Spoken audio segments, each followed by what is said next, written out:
Hello, you fantastic people. Welcome to another Pokemon D&D stream. It's been a bit since me and Mario Man have done this because of reasons, but here we are again.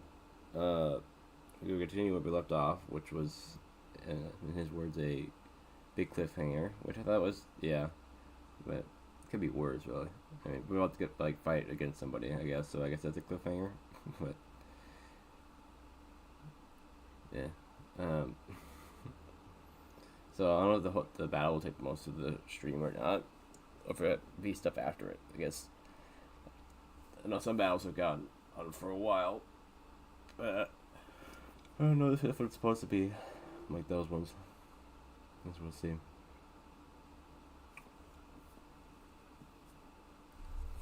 Yeah,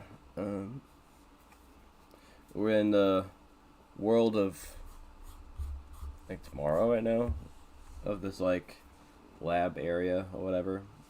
So all these all the future paradox Pokemon from Sun and Violet live here, and they they have other Pokemon that are testing on them and seeing what makes them tick basically, and all that, seeing how they even came here to, I think, and stuff like that. So yeah, I think that's basically what the story, lore of this area is. And then this it's Iron Valiant, I think is what yeah, I think Iron Valiant is talking about some sort of upcoming disaster of some kind, I think, need to prevent. I forget exactly what they said again. I think Marmet should recap it probably better, since it's his story and all. But yeah, I don't remember exactly what the last thing that we were talking about was again.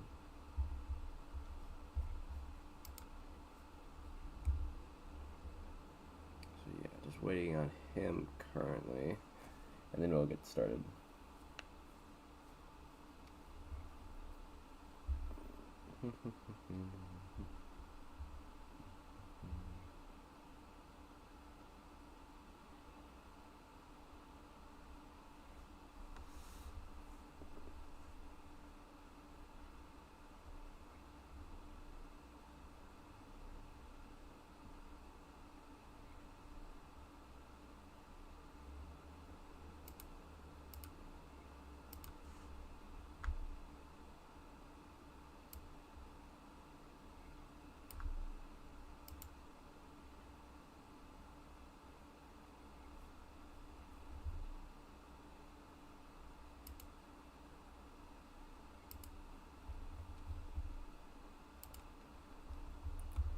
Which YouTube? Okay, he's doing YouTube again.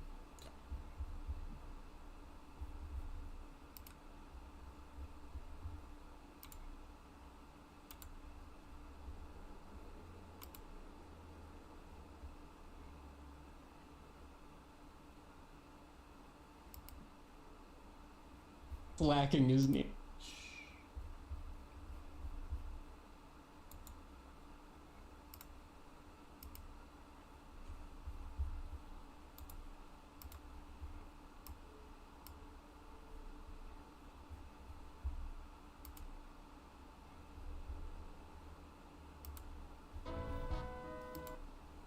Okay, view him.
Why, hello there, sir.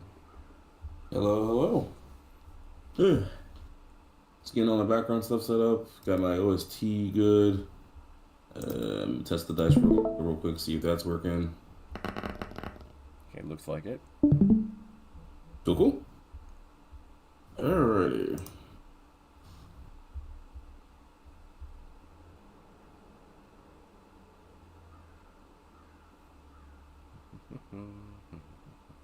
What you been up to? Usual. Randomizers and Fire Emblem mostly. Yeah, how did the randomizer go this week? I haven't done it yet this week. I mean, last week. Last Oh, Tuesday. last week. Okay, I did two. One on Tuesday, one on Thursday.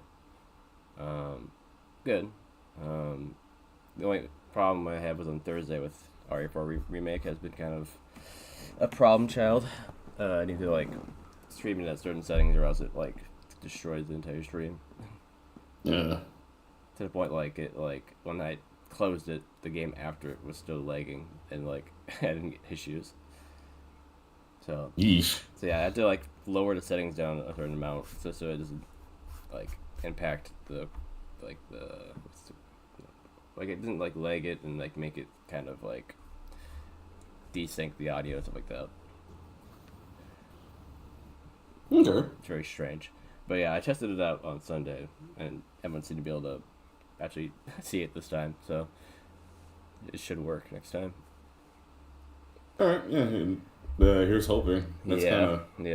kind of annoying that you can't just get that fixed off rip.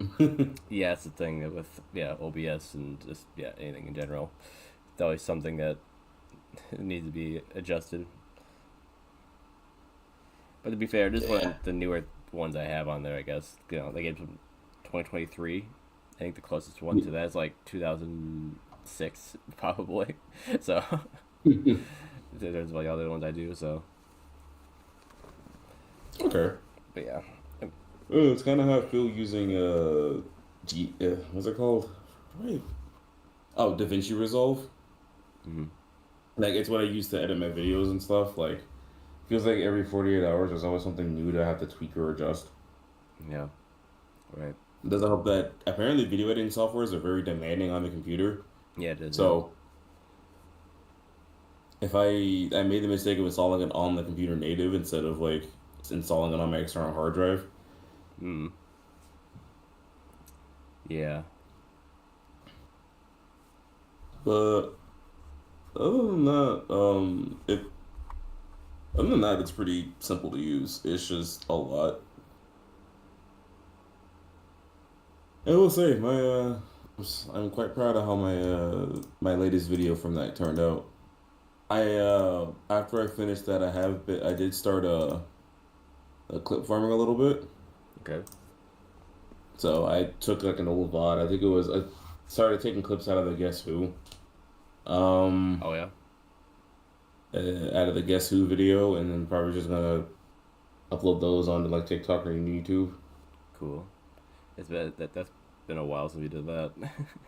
Yeah, trying to get all my old VODs first so that I can just kind of clip those out, and then every time I finish a major video, I rest and then I clip from another VOD. I think the next thing I clip should be from either the most recent direct or whatever new thing comes up, just so that I can already have those unlocked. But other than that,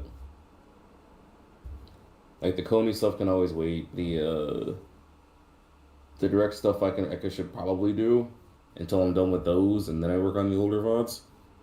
But oh yeah, apparently I found out you can kind of schedule TikTok uploads, so I don't have to remember to upload them every day because I'm not going to remember to do that. Right. Interesting that they have that. Yeah. Yeah, apparently it's a recent feature they added, so I definitely plan on doing that.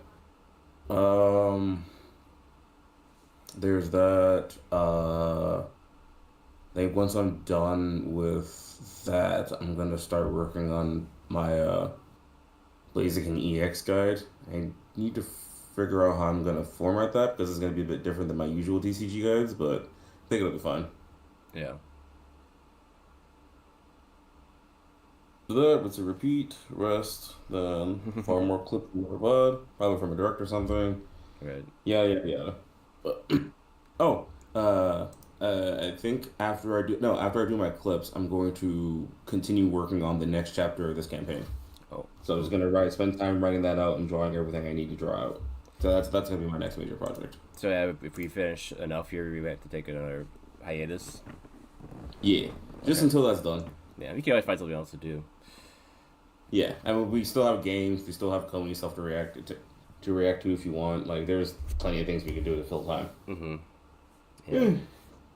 Your fans yearn for Smash, so that might be a thing we do in the future. I honestly haven't played Smash in a long time, so I don't think they really expect it anymore. That's fair. That'd be neat. I also But, kind of yeah. I mean, I find not playing it. It's kind of been, whatever for a while. Yeah, no, that's fair. Like, having to play it, like, kind of ruins the game for me. Yeah. So, Mm-hmm. playing it sparingly is kind of nice. Well, the thing that ruins the game for me is playing it with other people sometimes. Oh, yeah, no. Like, playing with randos online can either be the best or the worst experience. Yeah, it really depends. Yeah. Yeah. I honestly rather get people together like this on a Discord or something and play it together. That'd be way better. Yeah. It's like, honestly, just, like, playing with, like, just a few of the peeps on Discord have been really fun. So, Yeah. I haven't... Okay, cool. Grab my other shirt real quick.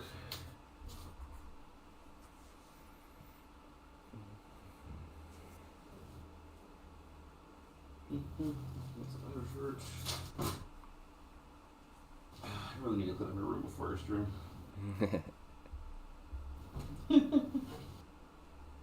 There we go.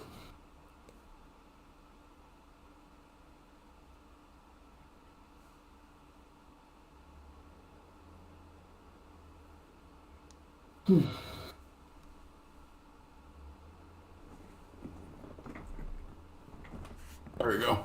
Okay.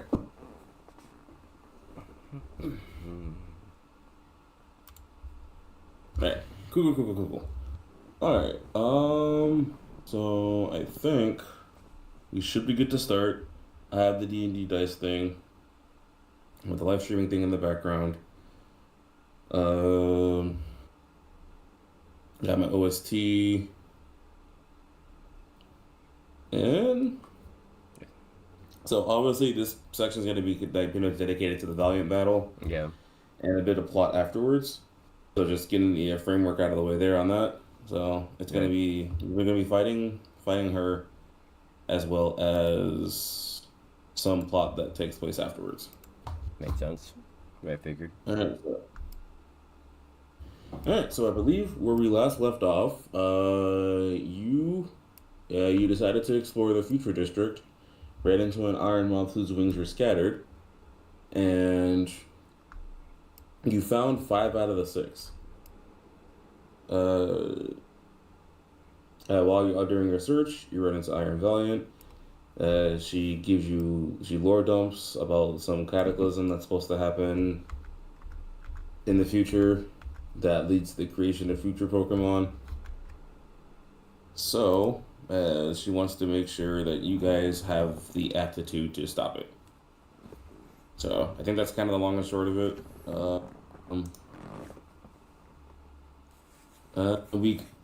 So I gave you Eo's character sheet, so you have everything he's about.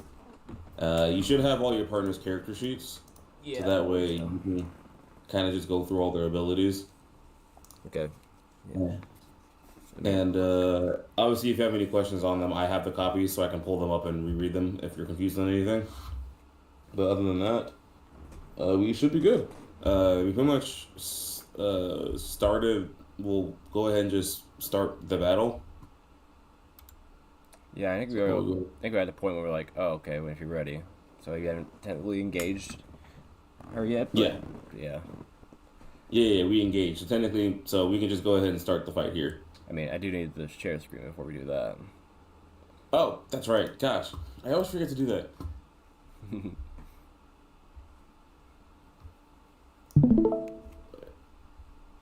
That's the stream. Hang on.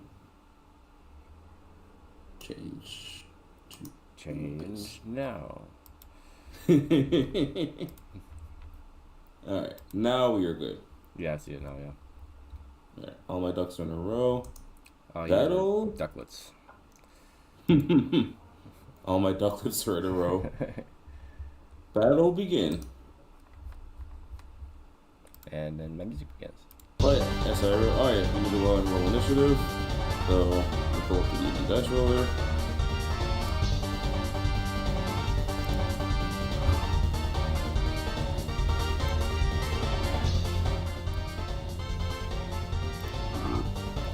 Okay, so Duck, we can keep up with everyone's turn order. Gosh, I use Google Docs so fucking much. It's actually insane.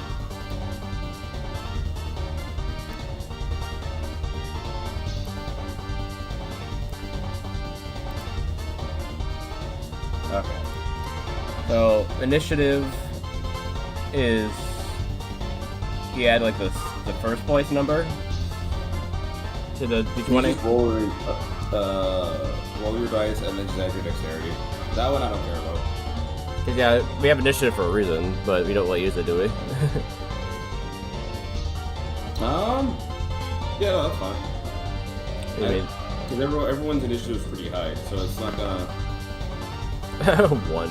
Okay, well, who knows what will be going last? Valiant is going last. Like usually, you would add initiative to your roll, I think. But yeah, it's so high, it's so high that yeah, it's like If you want to use the 10th place number, I'll apply that to everybody else. That's fine. I mean, otherwise, I would use it straight if that works too.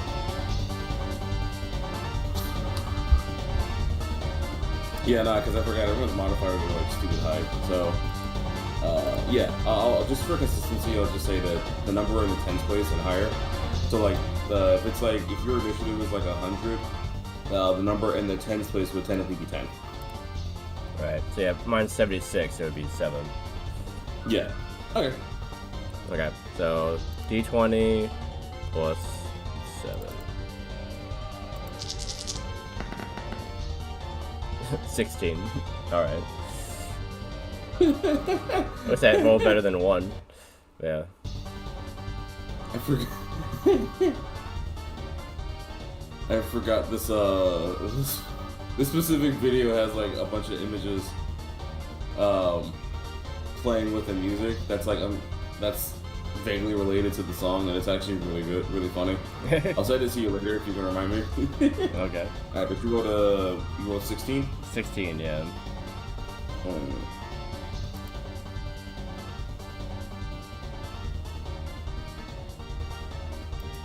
So you rolled 15.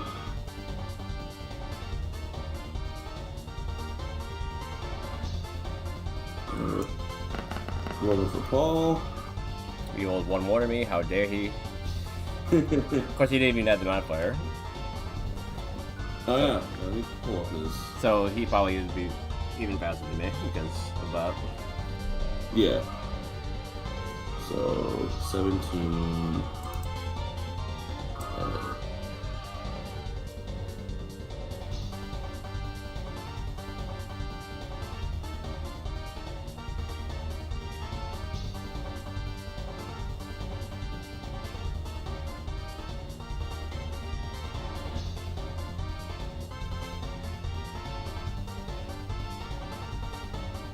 I'm Paul.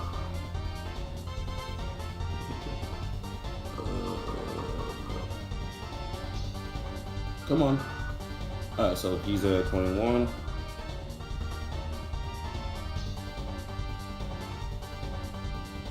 Now rolling for Stefan.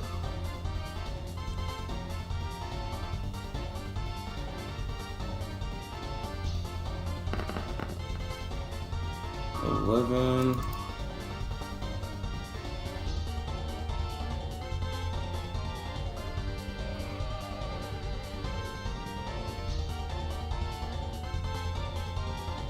This rolls at 15.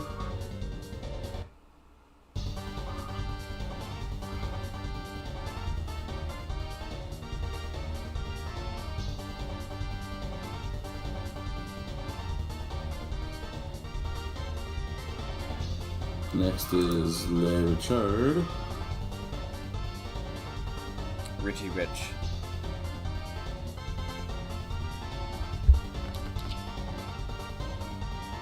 $13. At least even with that high roll, I still outspeeded him. That's good. Yeah. Corviknight, as far as I know, isn't really that fast, though. His base stats are pretty bad. It's funny that an Arcanine would be that slow, though, yeah. Wait, not Arcanine. Wait, Richard. Wait. Who's Richard? Paul, Misto, Stefan, Richard, and... oh yeah, EO.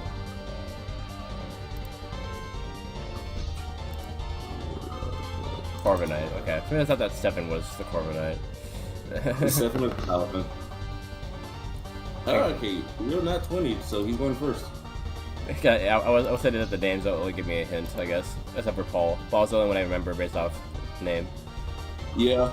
I didn't do a good job correlating the names to the characters very well. Paul Passimian. Yeah, a little alliteration. EO, Iron Buttle's pretty good, too.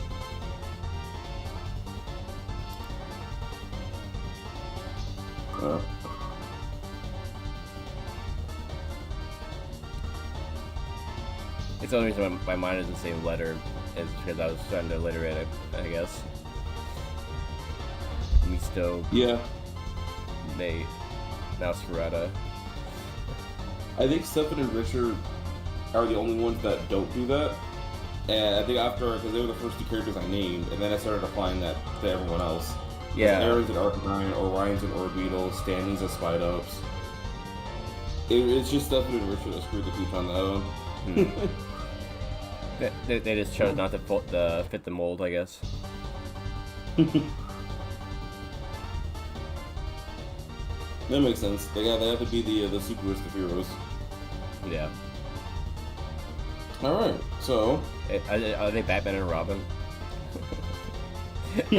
Because they're more like more Batman and Superman, but yeah. Aquaman and Robin. Yeah.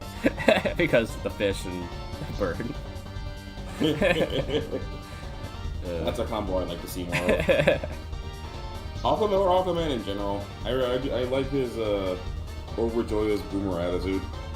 That's old Aquaman anyway, I guess. I don't know about the new, DCU Aquaman, if he's really that way. I only saw the one movie that used it, I guess. That kind of like making everyone stoic and boring. Yeah. That's it. That's alright. So final turn order is EO, Paul, Misto, Stefan, Richard, and then Salva going last. Wait, you said that Iron Valor's going last? Yeah, she rolled in that one. Oh, that was her roll. I didn't know. I didn't know who rolled that. Yeah, you would think she'd be the fast one, but nah. Nat one says nah, she's going last.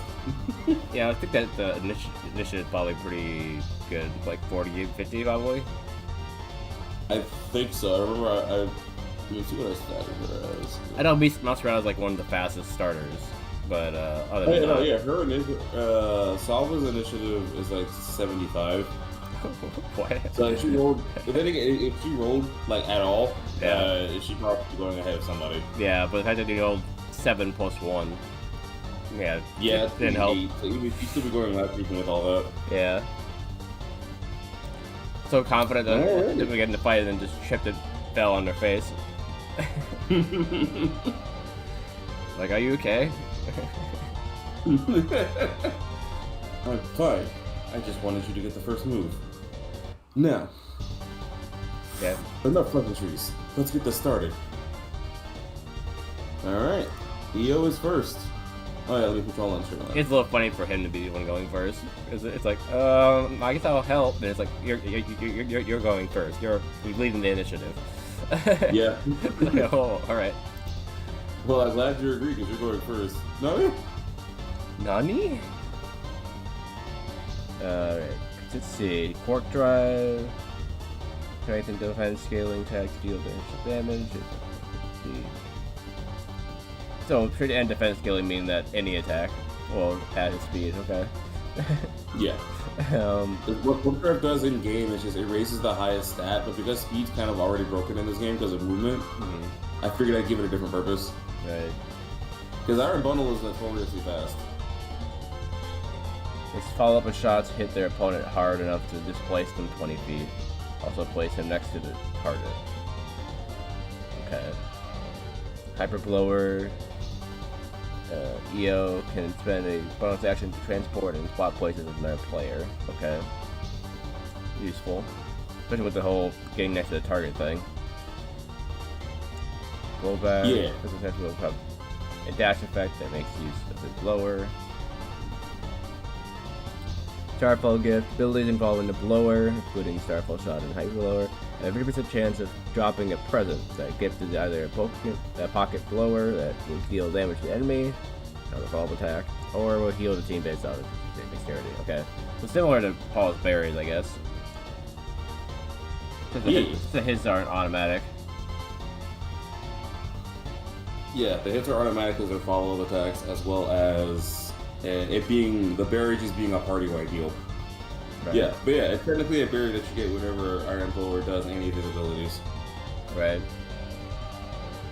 And additional ability we unlocked once. Question mark, question mark, question mark. Yeah. Mysterious. Okay, what is this actually moves? They're so tiny. Powder Snow. Freeze, okay. Whirlpool. Whirlpool. Takedown. Helping Hand. Okay.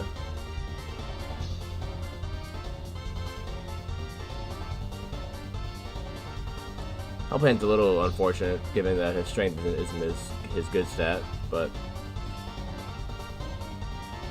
Yeah. But it's I might something. attack after where it increases special attacks by Dex too. I might add that later. Okay. But figure since you're more physical anyway. That means you that get more of a, no.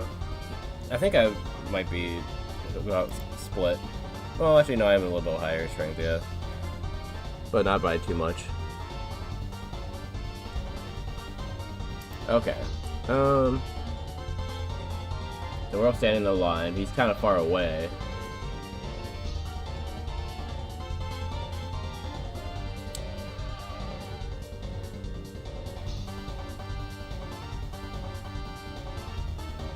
It's only his follow-up attack to teleport him. It's not a regular attack. Yeah. But I will say he is pretty much like decent friends with the party. So long as an attack lands, he'll follow up attack.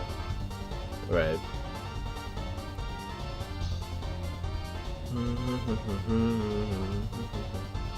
I think the best thing for him to do, since as I was saying, he's kind of like, I'm gonna back you up, is let him start off with a helping hand. Okay. Let me pull up my custom shapes.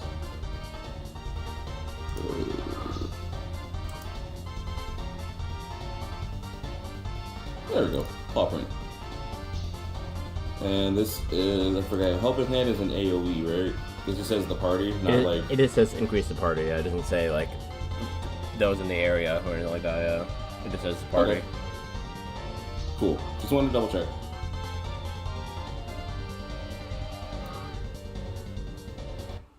Alright, helping hand. I didn't know that he had paws.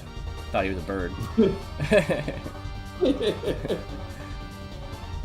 It was the closest thing to a hand that I had on the custom page, so I was like, yeah, I'll use these. Right. I really need to make my own unique symbols.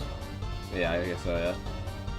Well, I don't know what you really do for Bellbird anyway, I guess, other than his icon. Honestly, yeah. That's not too bad. That's not too bad of an idea. Alright. I don't know if there's any point in having him move either, because if he does follow up, he'll just teleport there, so he might just stay where he is. If I recall, he's fairly squishy, so you might want him out of danger anyway. So he's squishy, but he teleports to the enemy when he does a follow up. This is a little dangerous. Let's see. What did I scale his, Oh, okay, I didn't scale his follow-up attack, so I'll have his follow-up attack scale off of his dexterity. And... we are playing... Well, his special defense is squishy, but he has pretty decent physical defense. We're playing D&D, but Pokemon, Shelly, if you're Probably make it curious. a reaction to where once he does his follow attack, he can swap places with somebody, just so he's always out of danger. Well, I'll figure out. We'll figure out how that goes when we actually get into combat. Right. Alright, but he did use Helping Hand. So next person on that turn order is Paul. Funny, actually, it's going in order right now, I think. From left to right. Oh my gosh, it is.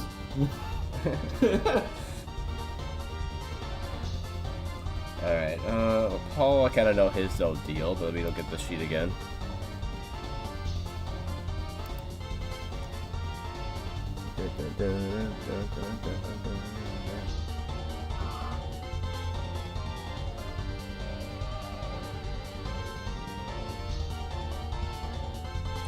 When an ally is hit, you can copy the ally's ability.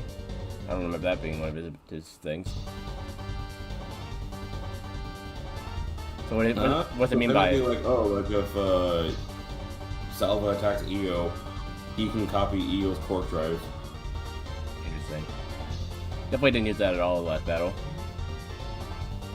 Yeah. But to be fair, it is very hard for you to take damage. Well, that says hit. I'm hoping I did stat this one a bit higher, so hopefully that'll be different, so you'll actually have a challenge. Right. I mean, there's a difference between being hit and taking damage. You could always just take like minimal damage. That's true. But it's an ability that I gave him that I kind of keep forgetting, because it's not really like, it was one of his like innate abilities, not one that I came up with. Because he, you know, obviously he's a doubles partner, so he gets that, yeah. He gets that doubles effect, but I never, it's one of those abilities that I keep forgetting he has. And Defiant also is one that he didn't use at all, because nobody was lowering stats. Jumping attacks, helping. Pass it on, yeah. Self-proclaimed boss of the troop. Label leader, yeah. With the goods.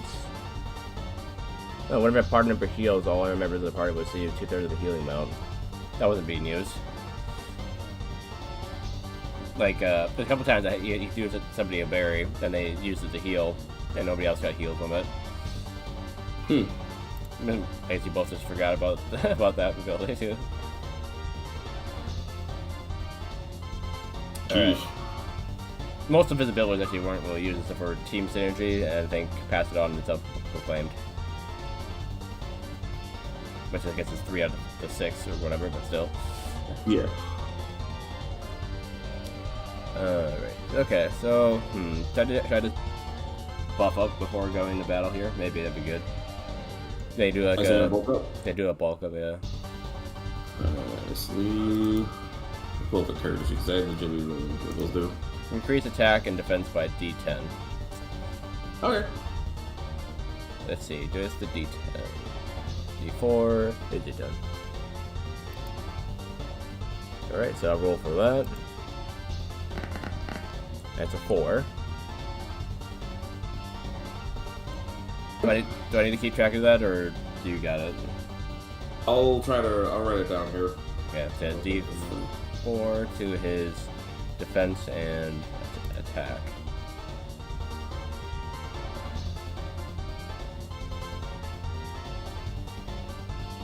Look at the so bulk up.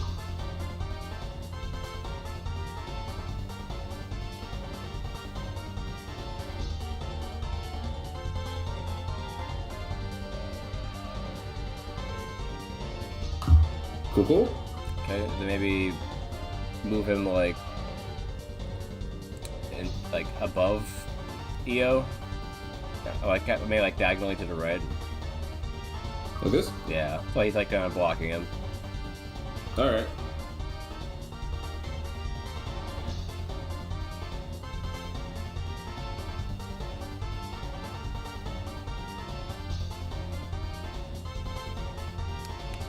We both attacked and moved. Alright, yeah, that should be it. You gonna pass the barrier to someone? I guess that bulk up counts as an action, as I said, huh? Okay. Give the berry to Stefan.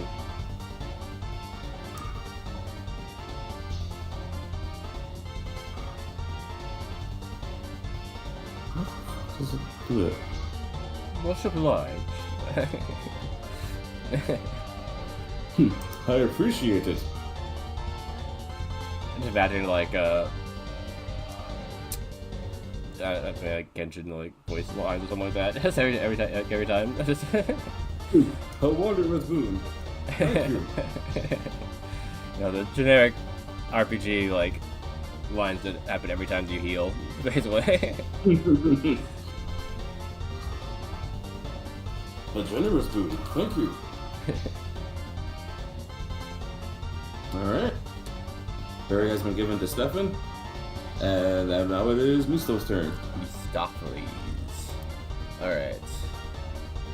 Let's see.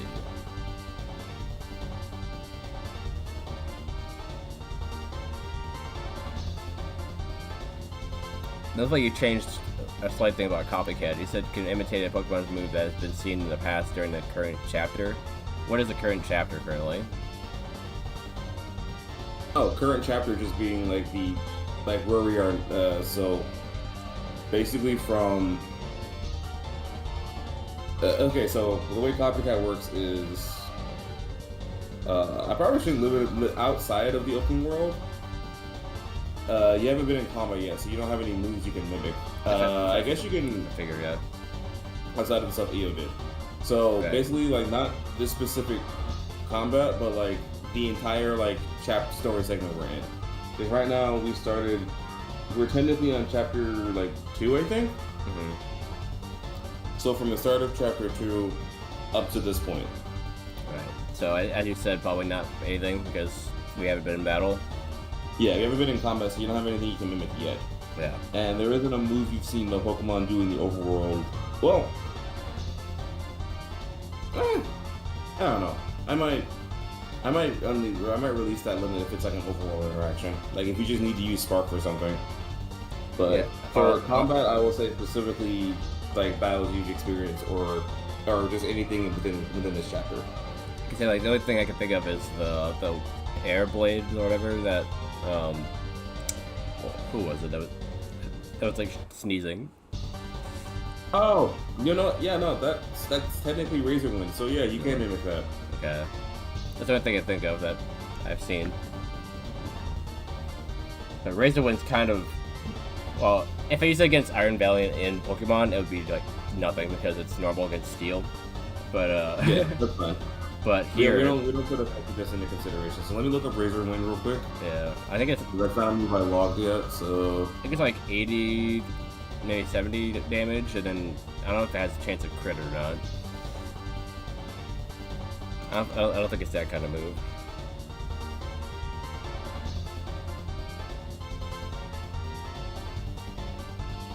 Pokemon database. This thing has been my lord and savior. Alright, yeah, power 80, PP 10. So it has Razor Wind on the second turn. Okay, so if used consecutively, it'll have an increased crit rate. So it'll go from like a 24 to like an 8, meaning so it reduces it by 8, 16, 24. By like, it's 3 times as likely. So we'll say it crits if you roll a...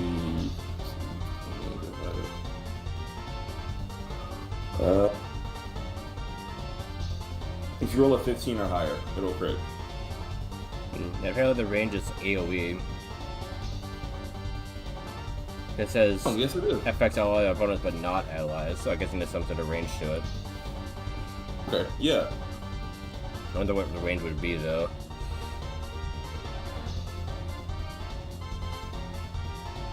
On the second turn, Razor Wind deals damage.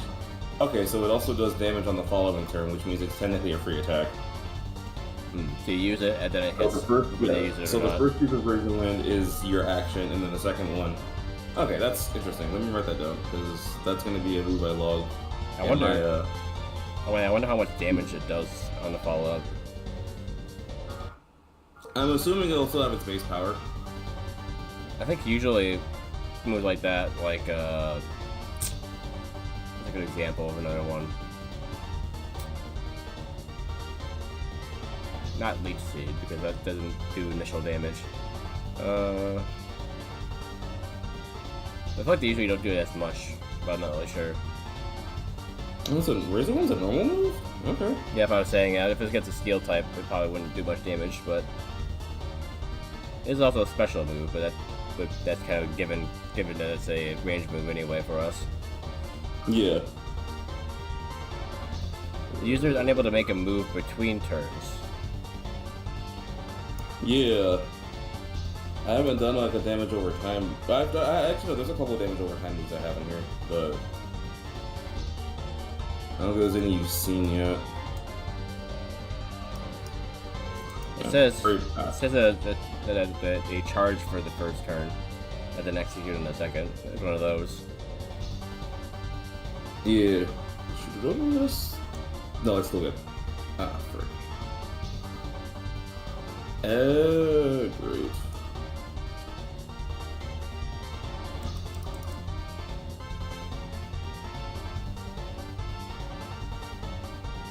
Okay, you still work.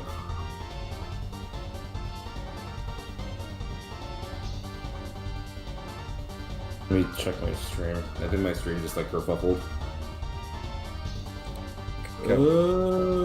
Kerfuffle. Yeah. Nah, my computer's been wonky. I think I need to do like a cleanup or something on it later.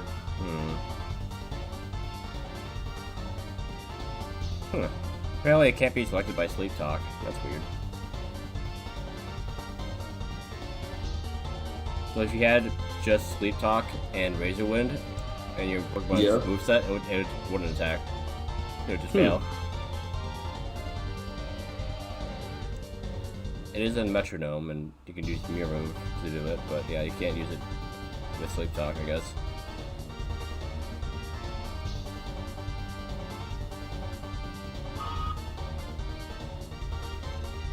None of my tabs on the freaking work.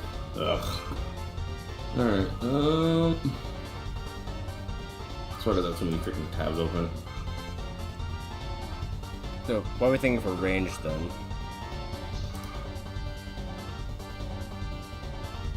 About the same as Pedal Blizzard, maybe?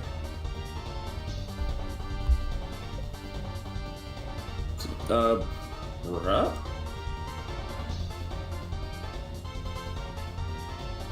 Good grief. Alright,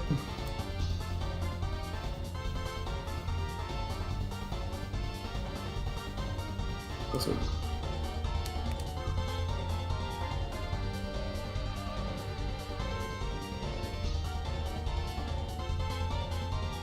Yeah, that's I'll probably just close Perma for now. And only use the D&D dice roller.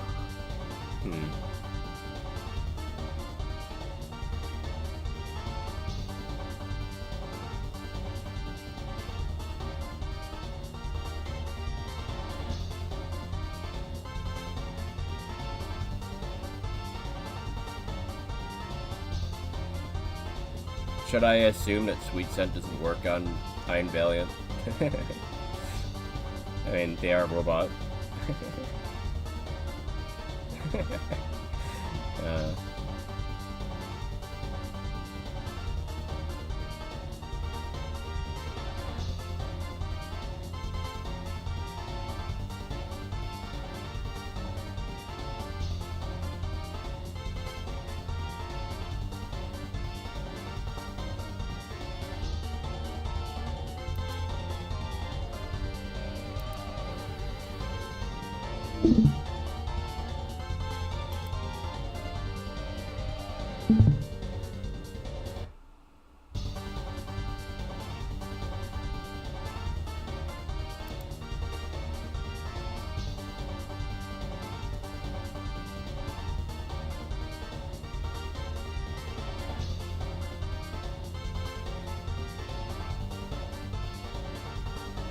Is that on my end? Or what happened there?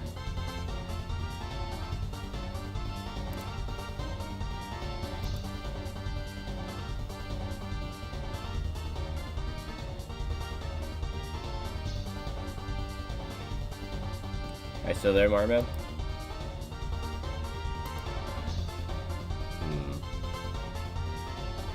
And it's still up.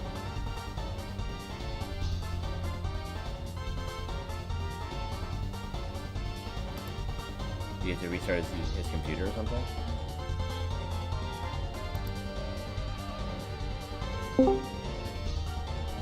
Hello?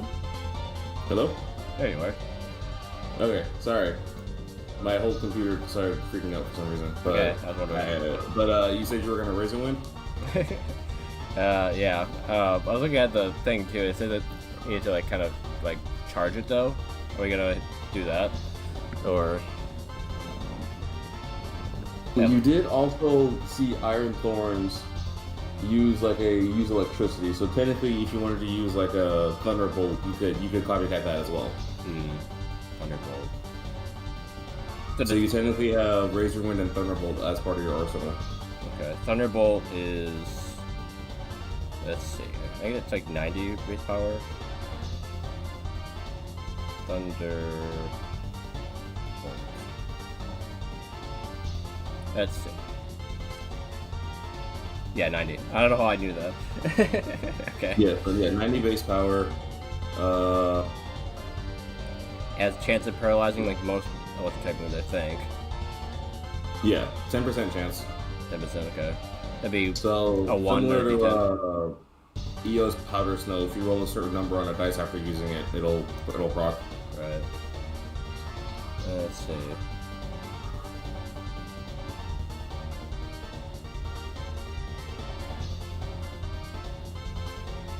Can I look at the thing? Okay. What's the chance of paralyzing? Da-da. Oh, I didn't realize that past Generation 1, that's when you could paralyze electric types with electric type moves. Funny. I was like, I swear that you couldn't paralyze electric types, and I guess I was thinking about Generation 1. Apparently.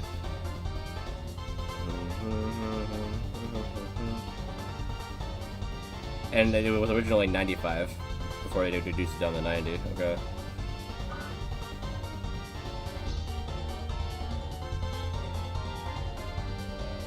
Okay. So yeah, it's good. And the chance they could paralyze actually is pretty neat. So it's like my Pedal Blizzard, but I could have a chance of paralyzing. Okay.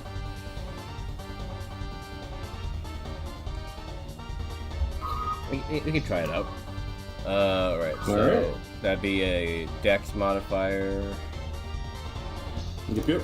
So adding 7 for damage anyway. I forget. Did I add anything for the attack roll? Or is it just a D20? Yeah, D20 plus. Plus your the first place you get strength to see if it hits. So first you roll to see if it hits. I mean, it'll be Dex, I think, because it's a Yeah, range D20 move. plus the 10th place of your Dex. Yeah. So 7 plus D20. Okay.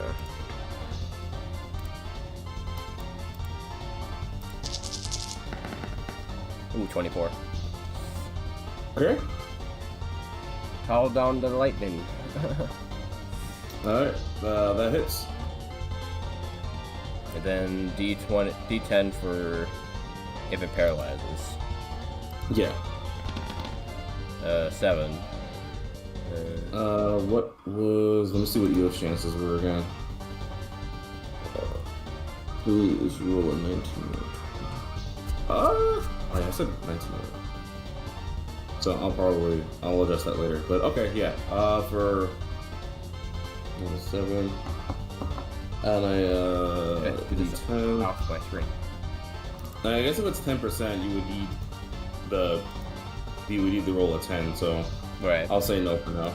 Right. Makes sense. Okay. So no paralyzed, but it does that, and then you add the damage, which would be 90. And then do you add Dex with modifier? I forget. Yeah. Yeah, damage is 90 plus dexterity. Yeah, so it'd be So 90 plus what's your dex? 76. So that's 166. And then protein gives me the half bonus damage because of save. Right, because that was it. Was Razor Wind a? Oh yeah, you got protein. Yeah, so you get stabbed no matter what. Yeah. I don't get So- overgrowth because it's not grass, but yeah, I get the protein. Yeah. And then I was talking about when I lost you, I was like, I don't know if Sweet Scent should work on them because they're a robot. But I don't know. I think it works in game though, so like I think that move works on all Pokemon. Yeah, like, I would imagine it would, but affected by Sweet Scent will take additional 1/4 damage. Alright. And then I think that's maybe it. Wait, Hidden Trick, Physical, no. Okay, Battle Royale, no.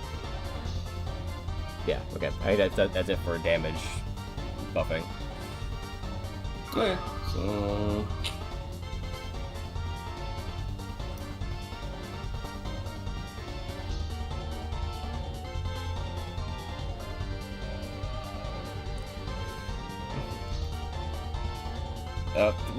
What was Iron Valiant's name again? Asalva. Aselva? Yeah. What do you think of the light show, Aselva? A flashy party trick at best. I assure you, I'm not just parlor tricks. Interesting. Let's see what else you have under your belt. I don't wear a belt, but sure. You know what I'm not entertaining this. Alright. So that was your turn? Jeez. It's kind Sorry. of funny. I dropped my phone. It's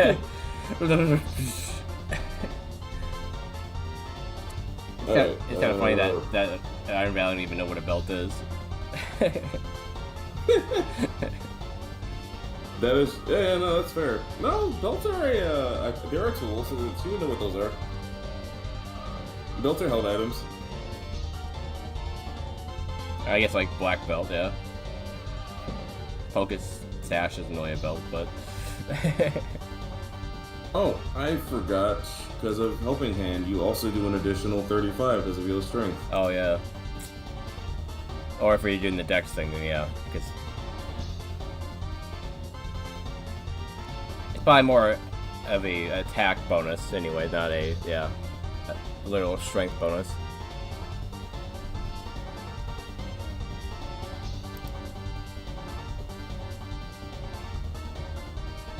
There we go.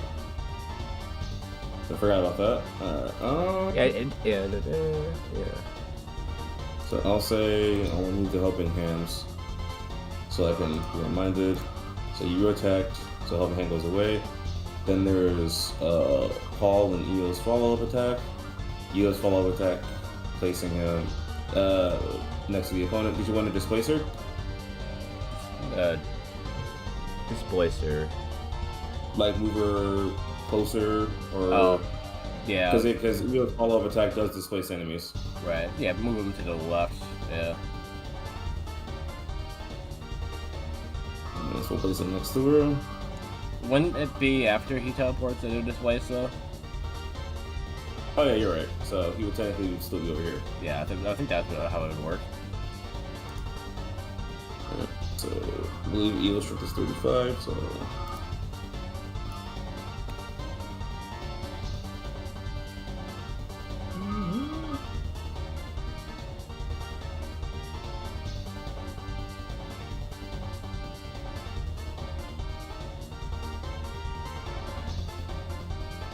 Alright, then minus. Pull up Paul again. What's Paul's strength again? Paul's strength 181, so 76 modifier.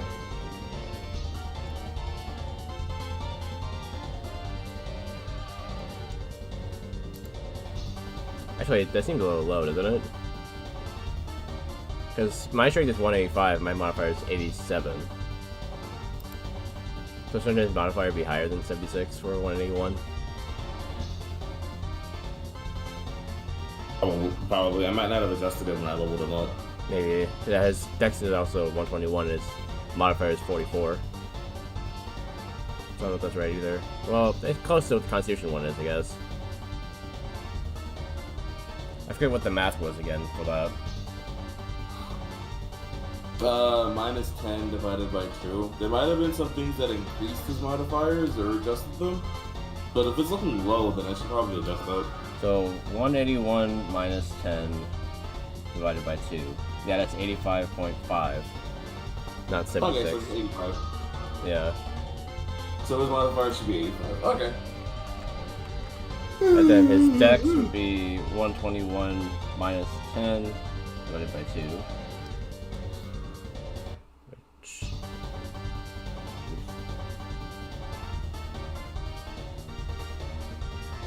That's 55, not 44.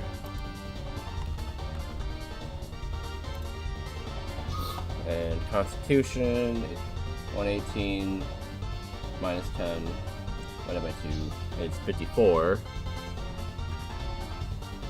Okay, that should all be right now. How about Stefan and them? They might. Stefan and Richard could be fine. Yeah, I'll just double check. 160 minus 10 divided by 2. Yeah, okay, they'd be right, yeah. Jeez, Richard. Dude needs to hit the gym. Like, his defense is higher than Stefan's, but his strength is so low and everything else. Yeah. I saw that when I looked up his base stats were like, wow, his base stats are really like, they're kind of bad. Yeah, I think he's supposed to be pretty fast, but yeah, other than that.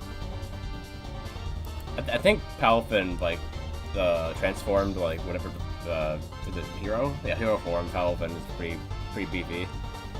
Yeah, Hero form, he's always in Hero form, so I base the stats off of that. Yeah. He's like All Might if he didn't get the transform back. Yeah. He's like All Might, but transforming doesn't make him bleed out. That is the funniest thing about Palafin. It's like, did they literally be based off of All Might, or what? I think in general it's supposed to be like the whole like Clark Kent Superman thing. Right, which might be partially why. Where it's like, yeah, he always makes sure when he suits up, he always makes sure he's in private. Yeah.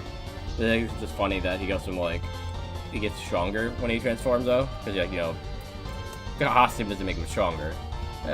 Yeah. So that is more of an All Might thing. Yeah, which is funny. You know, All Might is basically almost next to useless when he's not All Might. Yeah. So when he's crippled, he ain't doing much. Yeah. He has some things for him, but not anywhere close. Yeah. Alrighty. So that's your turn. So you attacked. Did you want to move?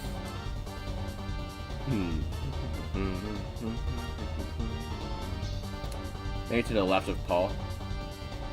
Uh-huh. To the left of Paul. Oh, the left. Alright. Alright. Next is Stefan, the Palafin. Alright, let's see. What do we got here?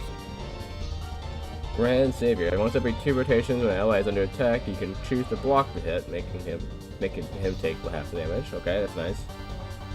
0 to hero. Every time an ally is targeted for an attack, his strength modifier increases by 5 until the end of the combat. Heroic Inspiration. Sounds like a D&D, like little D&D thing. Yeah. Once every 2 checks, this Pokemon can grant inspiration to a party member, allowing them to reroll dice. Yeah, it's literally just inspiration.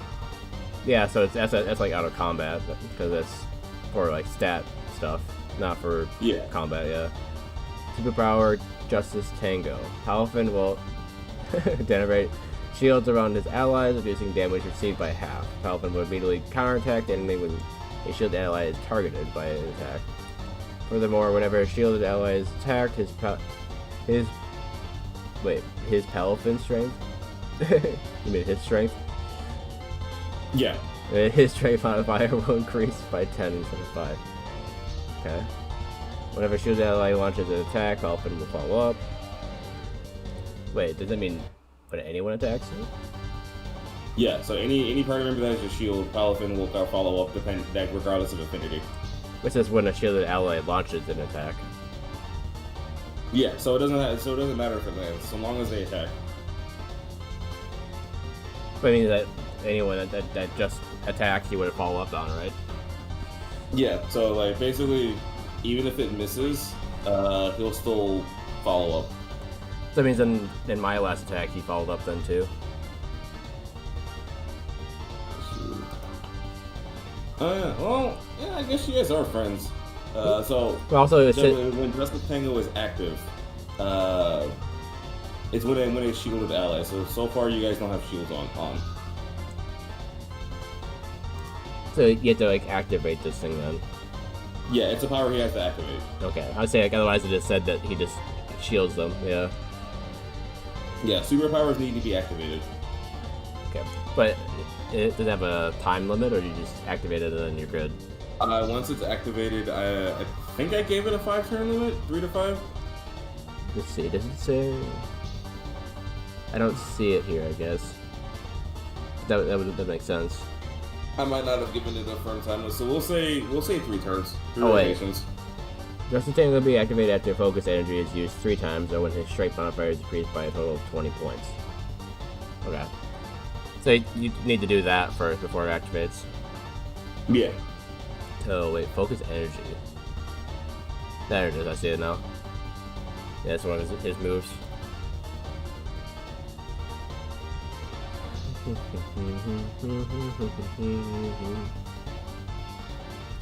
So, in order to get him on track for using that, because it'd be nice for him to be able to block, then probably should use focus energy. Yeah.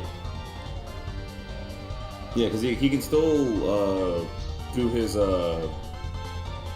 protection afterwards. It's more so just he's charging up to be able to use a superpower for an AoE protection. Yeah.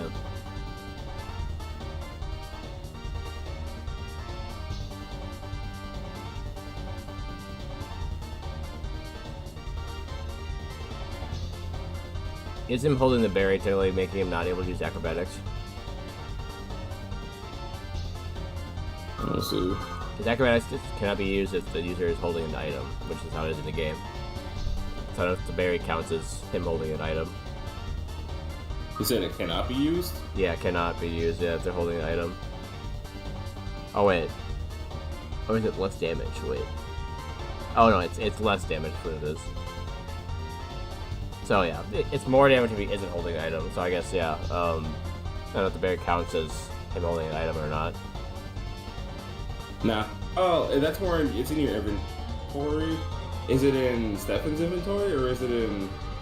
That's a Paul gave him a berry. So I'm like, is that? Oh no, that doesn't count. Okay. No, that's not a held item. That's more of a buff that you can use. Yeah, usually. So usually in Pokemon, yeah, it would be what they're holding, yeah. But yeah, okay. Yeah. Alright, so he's focus energy.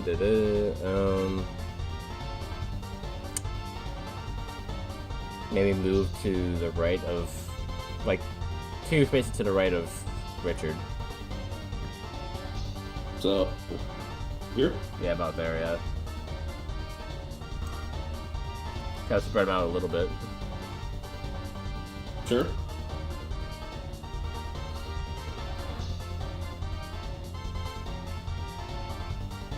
Okay. So he did his action, he moves, so he should be done now. What did you do? Focus energy? Oh, focus energy, right, okay. I mean, that's a move, so that would count as action, I believe, right? Yeah. I will. So I can keep track of the stacks he has. Alright.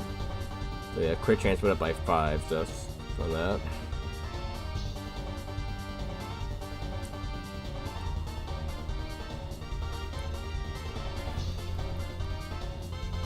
So that's gonna be mine if that ever works though.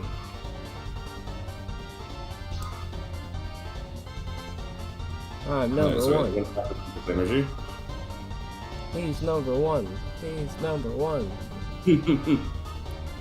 Alright, now it is Richard's turn. Ricardo. Alright, let's see. Pokemon Presence, Richard can use a bonus action to spread its dark wing and stare directly at a target. This can reduce your speed and have the target roll at disadvantage for 3 turns. Okay. Pressure, when Richard is in the party, during combat, enemy Pokemon require double the PP usage for attacks. Okay. Unparalleled Air Presence, flying type moves have an added dash of 60 feet. What does dash do for me exactly? Dash, so any attacks that are physical, so flying type. Dash displaces you by like 60 feet towards the enemy.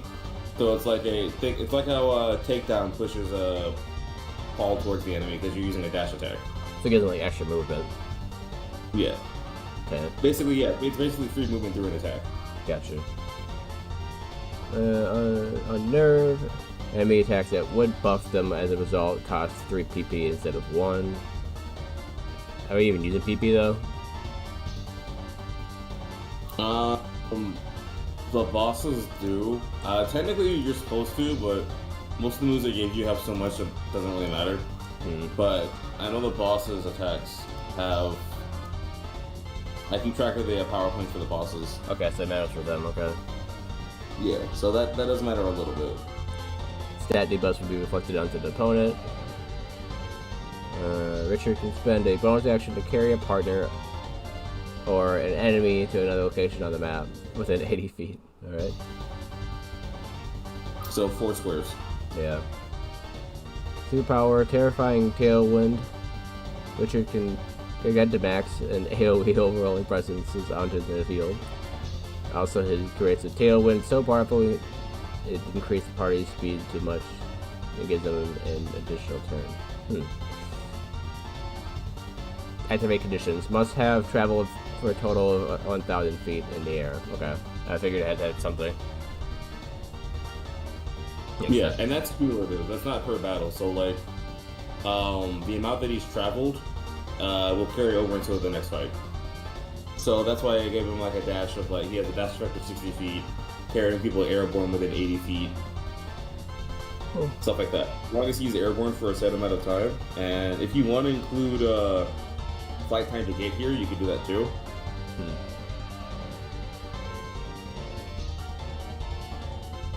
Looks like his only flying type move that he has is Drill Peck.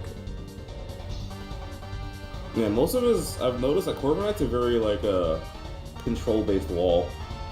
Yeah. Most of his attacks are status and then the occasional flying type move. Interesting. But yeah, but he has plenty of ways, as far as I remember, he has a few ways to get around with his abilities. I guess I didn't even think about what Iron Valiant's special defense would be when using that move. I think Oh yeah, I forgot his defense. Oh, I think they're probably more defensive than special defensive, if I remember right. Most steel types are. Yeah. So, let me go ahead, because that was a physical attack he did, right? It was No, it was a special attack. Yeah, Okay. it was a Thunder Bolt, yeah, so. Let me readjust that real quick. Okay. But yeah,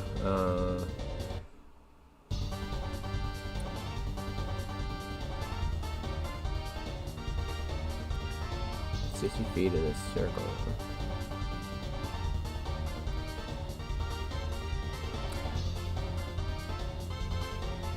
AC armor class, okay. Is that pretty good armor class? I think it's pretty good, yeah. Okay.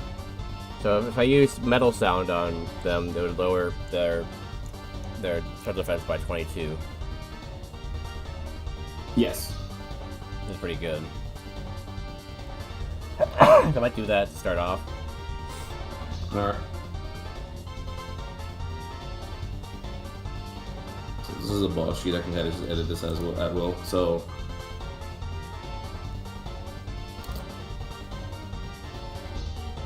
So physical defense, right?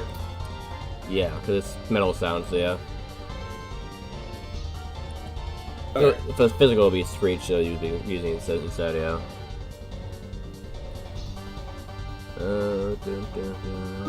It's might as well do overwhelming presence as well. That's a bonus action. Okay. Yeah, overwhelming presence. Yeah. So yeah, reduce their speed and have them roll at disadvantage for 3 turns. Reduce the speed and then roll a disadvantage. Okay. I don't know how much speed that goes down by. I guess.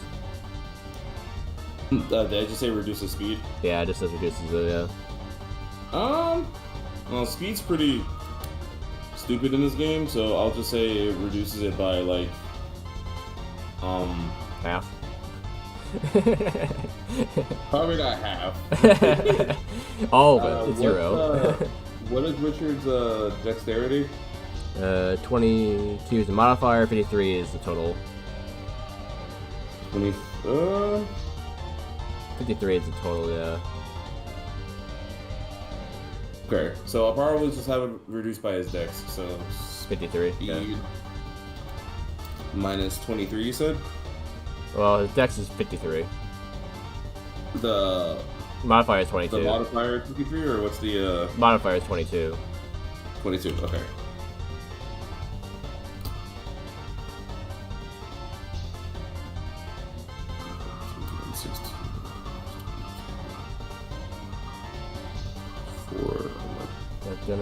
Okay.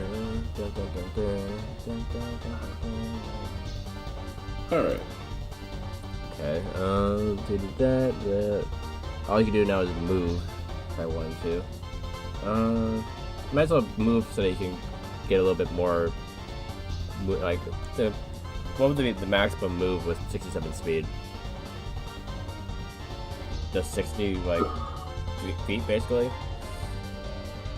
Yeah, 60 feet is the, basically, if you wanted to use a flying type move, you would get up to 60 feet of movement. I mean, I can't do that because I already did my action. What I'm saying is, like, in terms of his movement, 67 speed, and then, yeah. Yeah, so it's, every square is like 20 feet. So you can move 3. Yeah. Hey, Evan. Rise and shine. So to make me move 3, so like to the right of Stefan.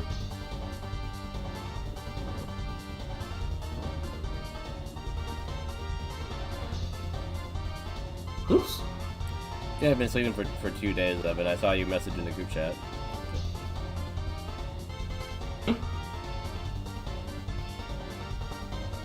Probably basically though, you probably haven't been doing much else.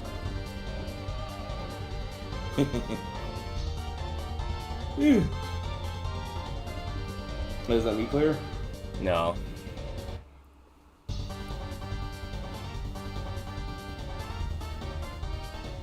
Oh, so Alright. you've been laying in bed. Okay, that's basically sleeping. Alright. So that was so Metal Sound is a status move, right? There's no like damage. No damage, yeah. Okay. Cool. Alright. So that's everything is removed. Now it is Salva's turn. Salvador Lally. So Salva being a boss, she has access to more than one attack action. So she's gonna open up with double team, but with her ability, double team works a bit differently. Yeah, like multiplies her, like Shadow Clubs. Yeah. She summons Mini-Me. 2 duplicates of herself.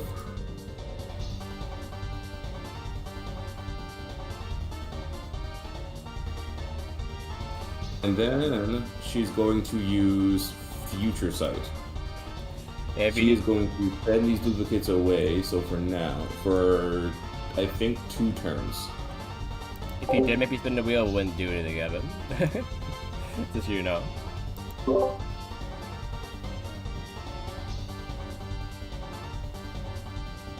For now, act like they aren't here for now. Yeah, so for her, she summons duplicates and then she goes and she sends them away via feature sight. Those are her attack actions. And now she's going to move. She's going to target. Let's see.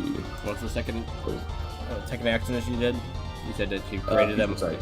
Feature sight, okay. We don't know who she's targeting, I guess. One,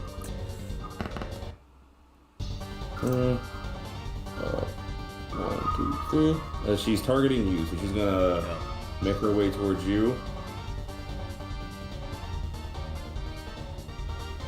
And then pass. Pass.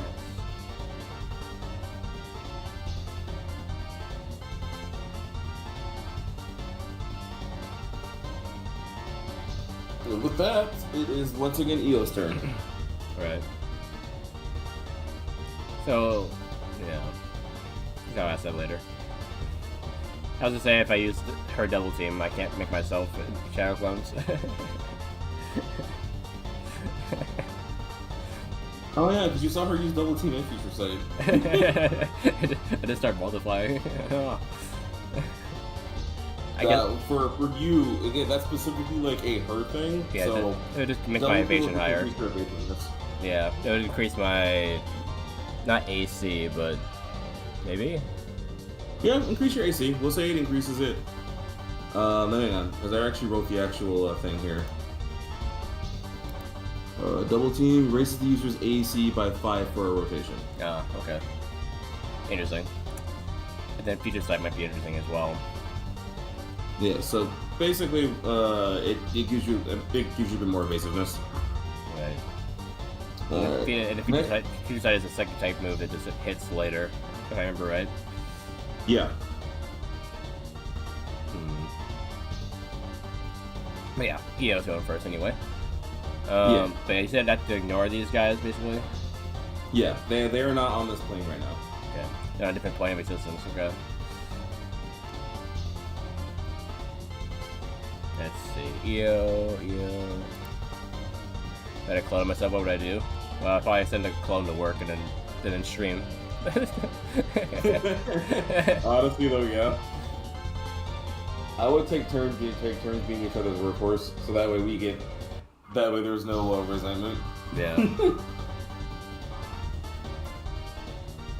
Well, it depends if you could just poop them out of existence or not. Because if you can, then they would be just you until you. Yeah, if they're mindless clones, then yeah, absolutely. Yeah. Or they're like Naruto shadow clones where they just poof out. Yeah, no, I could see that. You'd make them work and then you just move out of the country. Okay. Yeah, just the second you clock out, just. You think there'd be a range on that, unless it was. Unless it wasn't like a clone you made, it's like a clone of you, I guess. Yeah. There's a difference, yeah. All right, Eo. What should you do this time?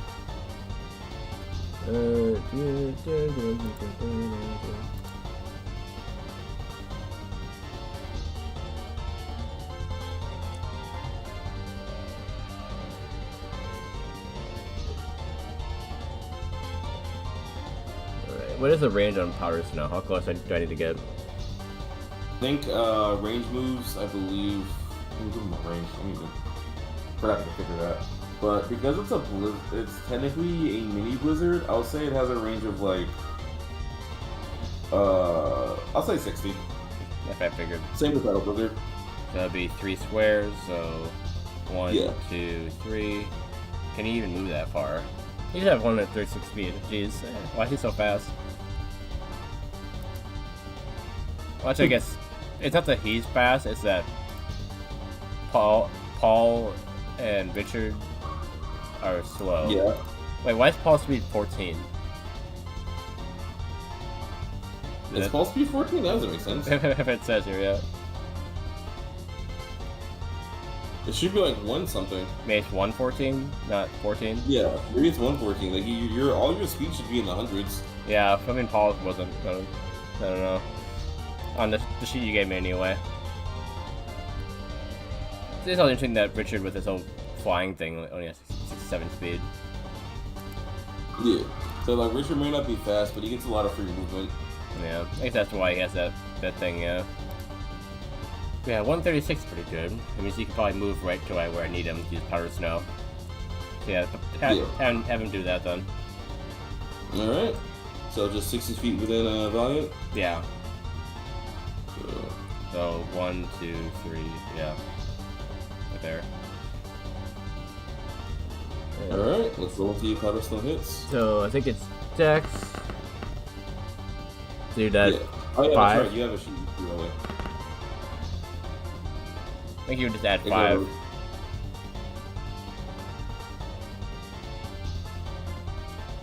Which one was his? The 17? Yeah, we'll say it's the 17. 17 plus the 5, then so that'd be 22. That hits. Cool. And then Alright, can freeze if you roll a 19 or 20 on a d20. I guess I'll do that. Yeah. Because it has the same 10% chance. Ah, 9. No teen, I'm afraid. I mean, Alright. no freezing anyway, yeah. Alright, so...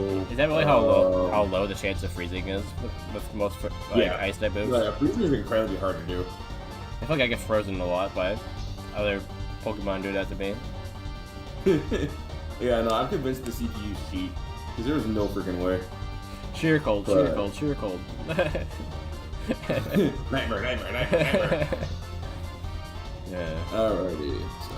So, alright, so... What was the damage then? Just straight damage? Yeah, it's just dexterity plus 40. Yeah, because he doesn't have anything that would like buff it. Oh, actually no. Strength and death scaling deal additional damage based on 1/5 of his speed. So Yeah, so... So what's his speed is what? 136. 136 divided by 5. So it does an additional 27. Yeah. I think that's the only thing that it does it, yeah. Yeah, so 127, so 27 plus his dex modifier, which I have. I don't need to ask. Alright. Plus 57 plus that powder snow's 40. It's about 124. His special, let's see. Your special defense is that, so I'm doing 64 damage.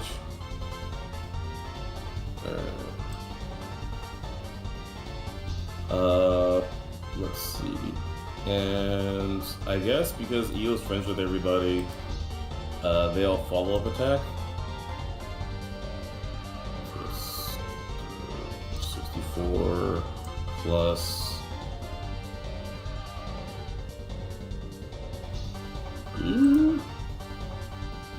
Plus 39 plus 76.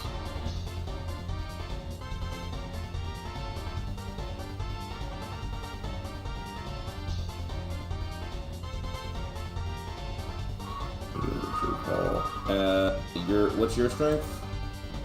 Bestow strength is 185, 87 modifier.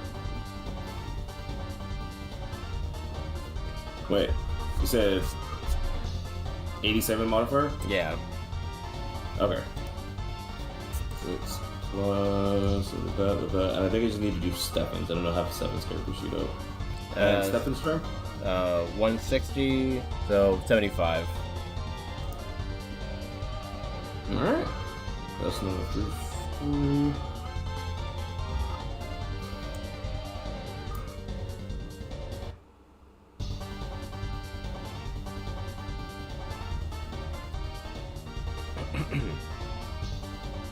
And I guess after that's all calculated, using Hyper Blower to swap with Stefan. Okay. Alright. Because he's using his blower, I'll count that as airborne time as well. So he technically moved like 60 feet. That's Stefan, not Richard. Oh, Stefan. Right, okay. My bad. silly.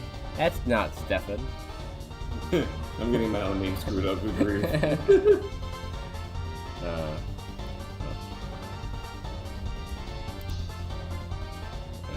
Alright. Good luck finding something there, Evan. Hopefully something yummy in there, I guess. So that was Ego's turn. Next up is Paul. Paul is bulked up, so he is doing an additional 4 damage. Right. Let's see, which move would be best? Wait, so Reversal does more damage based on HP levels. So if he's closer to full health, he does more damage with Reversal? I forget. Well, so the less health he has, the more damage Reversal does. Okay, Reversal's, okay. Beat up.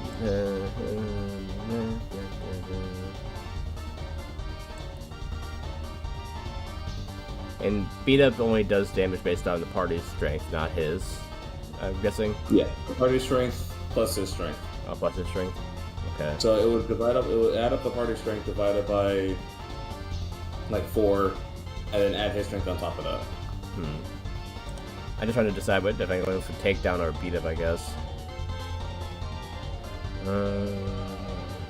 Takedown is mostly useful for closing the distance, but he's like right up and right next to them. So might as well just use beat up. Bear in mind, takedown also has recoil, so that will damage Powell and give you another bit of the buff. True.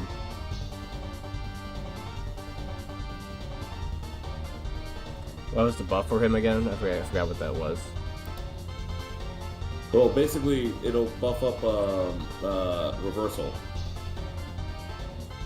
Right, but I mean for you said for Stefan, it would buff him. Is it Palafin? No, for Paul. My bad. I was like, who?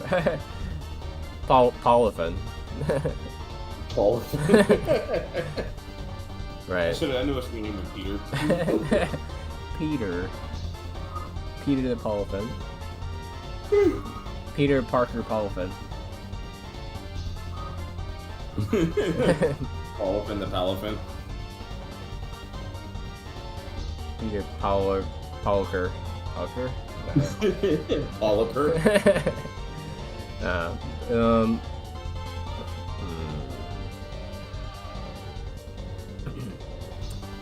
think maybe go for beat up, I think. Alright. So yeah. Party strength, so add it all together again, I guess. And then divide by 5. Yep. I guess you mean the modifier, not the strength stat itself. Yeah. We'll do the modifier. I might change it to the actual like stat just so that does a bit more, but because it's pretty weak every time I use it. Every time you use it. Yeah. And I want that to be a stronger move because that fits Paul's character. Right. It does say that jump and attacks for all party members to do additional damage, but that's not what this is. Define. Yeah, that's the follow-up attack. Yeah. I just didn't agree on the name because I didn't want to call it follow-up attack because that's what Star Wars calls it. Right. I wanted to give it something unique, but I kept saying follow-up attack whenever I typed it, so I just gave up. Right. I mean, it's So kind go of, ahead and pull it. kind of it's just what it is, I guess. It's not like it needs to be unique. Yeah. Man, yeah. I see no harm in it. So, Eo, Richard, Paul, and Stefan. Has he determined who the boss of the troop is right now, or is that not in effect yet? The boss is what? His old self-proclaimed boss of the troop ability. Has he determined that yet? Oh, that's right. That technically would go to you. Me, okay. So I mean, on my turn, it'll do that, okay? Yeah, so on your next turn, you will let me go and put that emblem on there. Okay.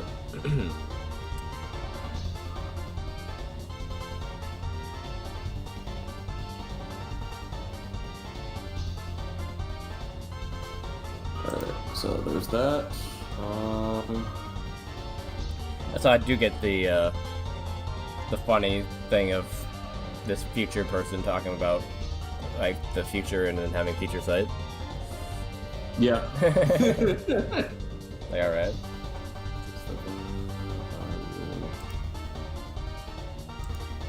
think most of the time it's probably not that effective for Iron Valiant though, because they're not like a special attacker.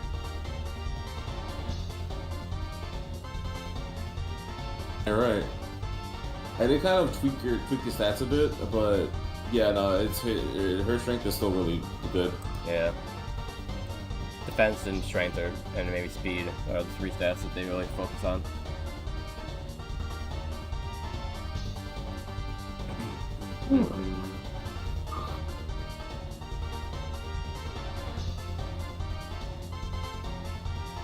No, selected. All right. So. Alright, and yeah. We're in the middle of doing beat up. I need everyone's strength. Okay. So.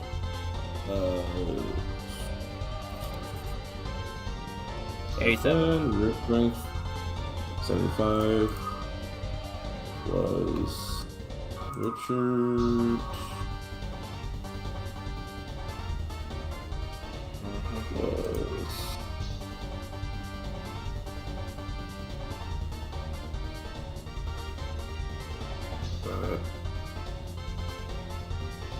Probably won't even divide it like that. Actually, let me try using their scores.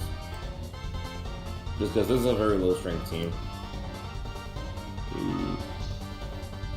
Meanwhile, let's catch up on chat. Chat's been on a wild sleep cycle with TTTV F-Dog hibernating for 48 hours. They woke up to a message from Ben and are toying with the idea of making Phantom Eidolon spin the wheel of fate.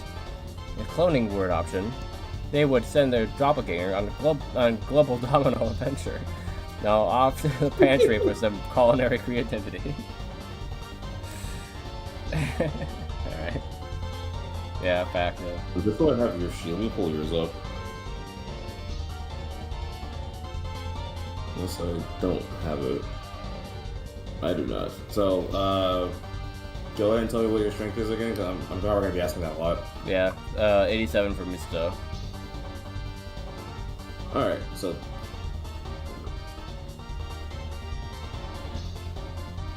Yeah. So we'll divide that by 4. So 82 plus Paul's strength, being 181. So it's going to do 263, not considering defense. Let's see if it'll roll. Let's roll to see if it hits. Okay. Yeah, probably should have done that first. Oh, probably should have done that first, yeah. It does not, but I have that number saved. Oh, wait, they are rolling disadvantage. That is true. Wait, no. That wouldn't make them roll at advantage, though. Yeah, that's true, yeah. That would only affect their feature site, probably. Because, you know, they're rolling disadvantage for that. So yeah, he just fumbled the bag, probably. Yeah, we'll just say he misses this time. Yeah. But, okay. So, I have that number. I'm gonna save that number so I don't have to keep adding it. Yeah. Probably good, yeah.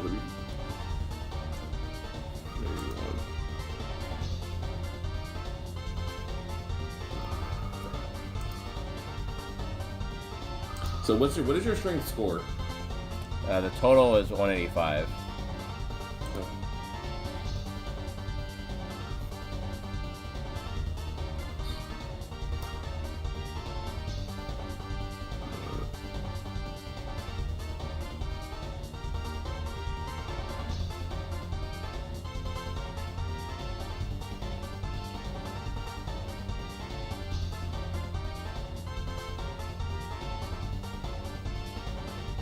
So 128. Okay.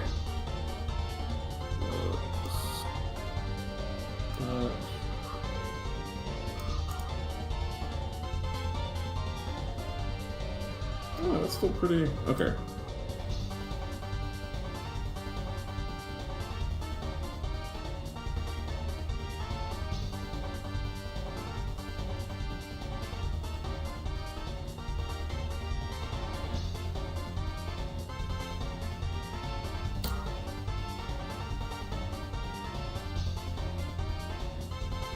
Alright, there we go. Alright. That way I don't gotta keep adding it. So, Paul missed. He still has a move action. Yeah.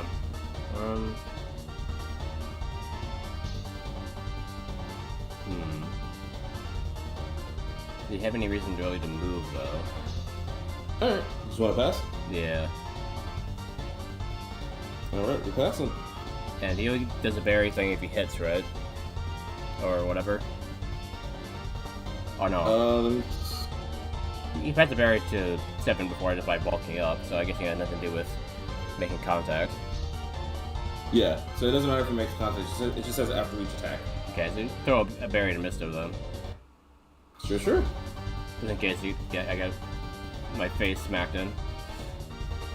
In case you get sashimi sliced. Yeah.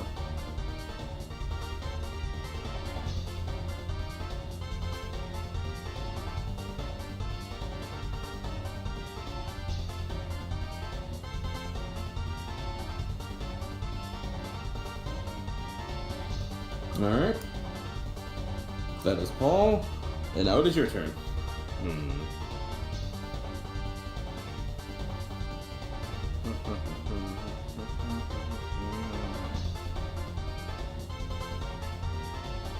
Since he's targeting me, I think I'll copy his double team. Okay. So double team? Yeah. So your AC, just go ahead and add 5. If you want to put it in parentheses, number. Okay. So that way you don't have to constantly swap it in and out. Just add 5. Just mark down that your AC is increased by 5. Okay, so it's 27. Yeah, just the AC is up, okay.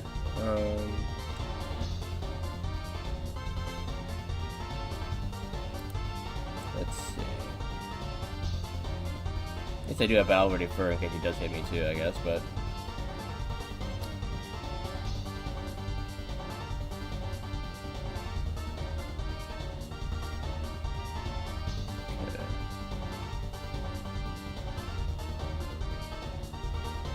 Maybe move to the right of Paul. Okay. Just to be closer to the rest of them.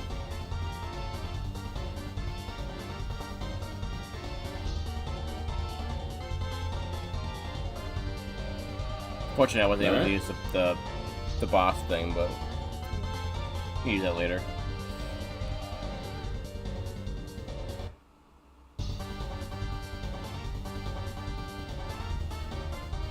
But you're not going to attack? Well, I don't think I can do it one after. Right. Alright. Unless it has some sort of magic ability that stat moves don't count as action, but... Yeah. Well, they count as attacks, but they just don't, Yeah. That's the thing is that... I forgot you used double team, so... The thing in AC is up. in D&D, it probably wouldn't have counted it. It probably would have been like one of those bonus action kind of things, but it's a move in this, so... Yeah. It is what it is. Alrighty. So that's your turn? Well, that's Misto's turn? Yeah. Alright, next is Stefan. Alright, Stefan.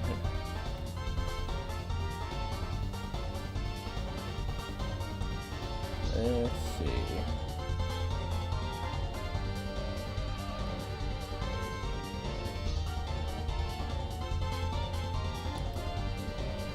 And most of his abilities have to do with defense, so unless I want to bulk him up again, I guess. I mean, with the focus energy. Yeah, I just get him closer to his ability and do focus energy again. For Stefan's ability? Yeah, so focus energy? Okay, yeah, sure. Focus energy again, yeah.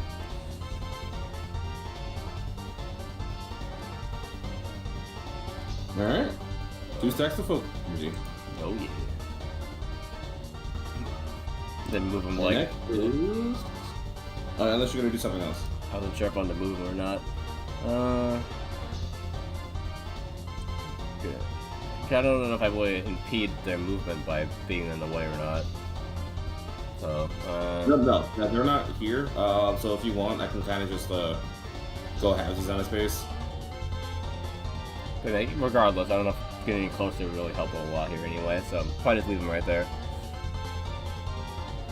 That's fine. He's not like Richard where he benefits from moving it regardless. Which I guess you kept track of how much he's moved now, right?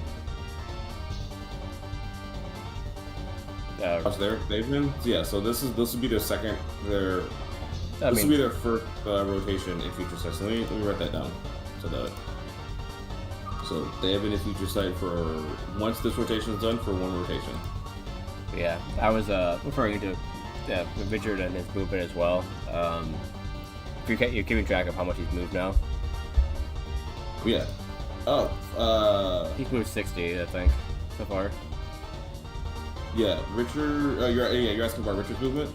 About the. I meant like for his ability. Yeah. Okay, so let me. So. Total distance. I'll say you guys need to get to here. So I'll say you started off with 500, and you also you didn't use drill peck, but you did fly around for about 60 feet or so, right? Yeah. Do you remember if you did any other form of movement with him? I mean, that's the 60 that we're talking about, right? Yeah, that's it. Yeah, so 60, like he used metal sound and then he moved 60. Okay. Cool. So we'll say right now he has a total of 560 feet of total movement. Yeah.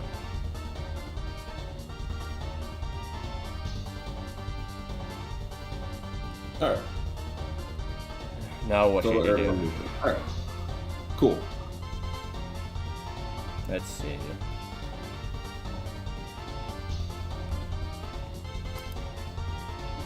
Dun, dun, dun, dun, dun, dun, dun, dun, dun.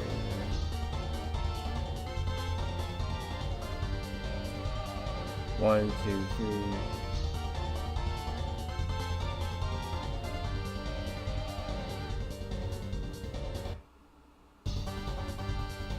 You can't really get close enough to attack him at this range.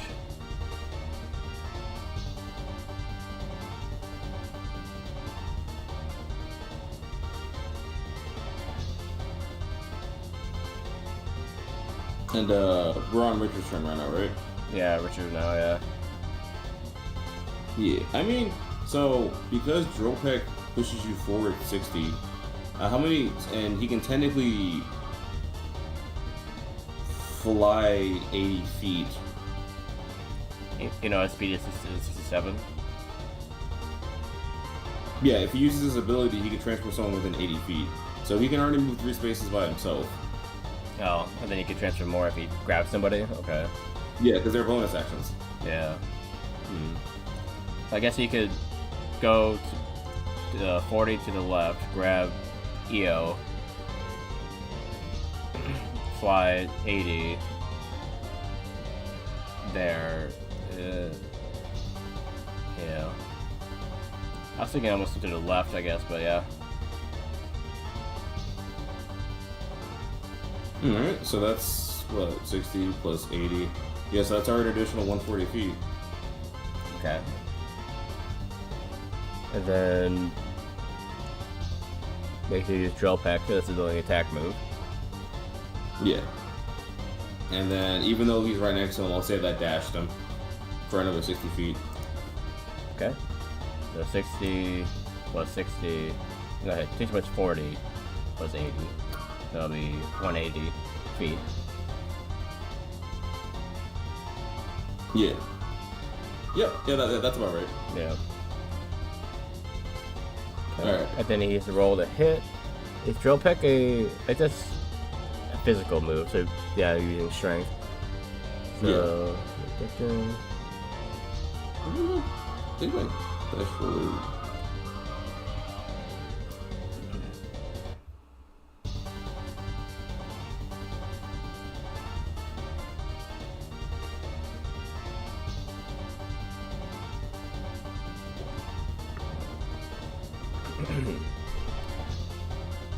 funny. The math on Richard's strength actually is off by just 1. The math on Richard? His strength was 39 modifier, but it's supposed to be 38. Okay. So, I don't worry about it. Yeah, very close. Actually, same with Dex too. Weird. I might have rounded up or down depending on the decimal. Yeah. A lot of them hits tend to be 0.5 because of the half thing. Yeah. Yeah. So if it's 0.5, just round it. I probably round it up. So Honestly, it doesn't really. round up hour for consistency's sake. Honestly, it doesn't really matter because right now it's only adding 3 to his modifier or what his attack. I mean. So yeah, it doesn't really matter right now. So 3 plus d20. That's a 12. That does not hit. Yeah, I figured it But would. Yeah. You still got the movement from it. It just doesn't hit. So I just it would go to his left probably then. So he would leave EO, he would probably leave EO there, and then he would probably go through Iron Valiant. Yeah. Because he would So miss. he'll be on his left. Yeah. Yeah, and I already added the 60 from that. Because I thought you had already used it. Yeah. I mean, yeah. Whether it hit or not, I probably would have gone over there. Yeah. That is like a forward moving like dash attack. Yeah. Of course, how does the 60 feet in a circle thing work with Dropek itself? So if it's like that's more so just for AoE, but like so long as it's still just a straight 60 feet. Yeah. So whether you're moving 60 feet to the left or right, it's still 60 feet. Right. Probably just has some sort of like aura around it or something, yeah. Not so much like he's going in a circle. Yeah, makes sense.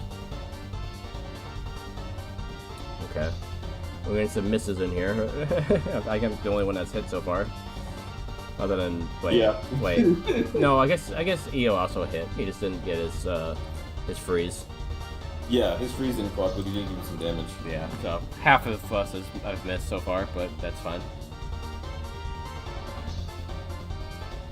Okay, yeah, he moved, did his bonus action, he did his attack, so he should be done.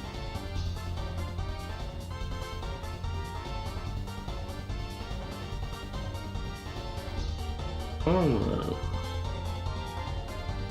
So that's taken care of.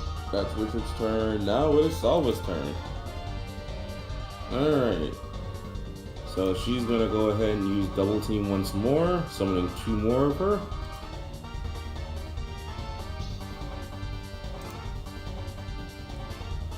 I guess they aren't going to be included in this feature site though. No. Because that was just before they were created, yeah.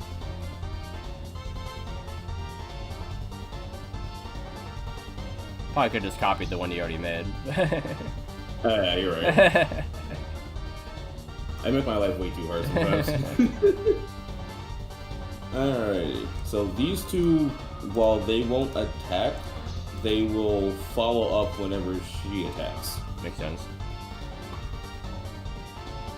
So, let me pull up Salva's moveset here.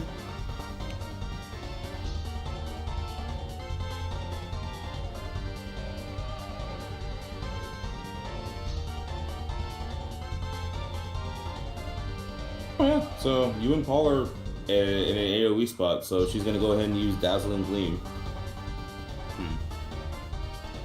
But EO is far enough away and Richard is not close enough either.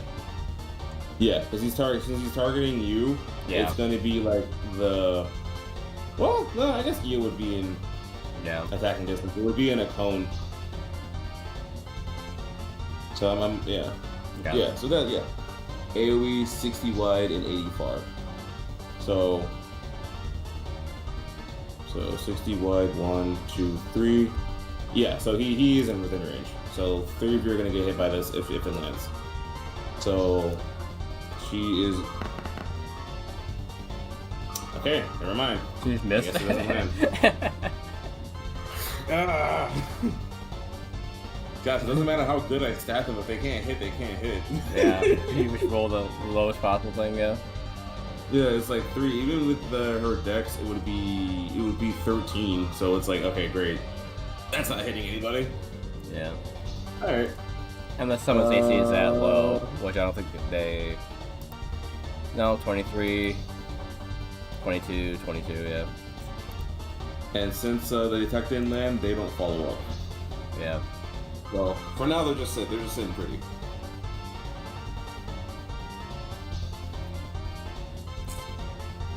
Alright. Alright, that was... Oh, they said, yeah, double team, and then she used a Dazzling Gleam. I guess she'll pass. This will make their... Wait, I forget, is Iron Valiant Steel Fairy, or is it Steel Psychic? I believe it's Steel Psychic. Let me check. I can pull up Iron Valiant real quick. You had beans and tuna and toast, now I'm having tuna homemade macro. Okay. I can get behind the tuna macaroni and cheese. I don't know about the beans and tuna and toast.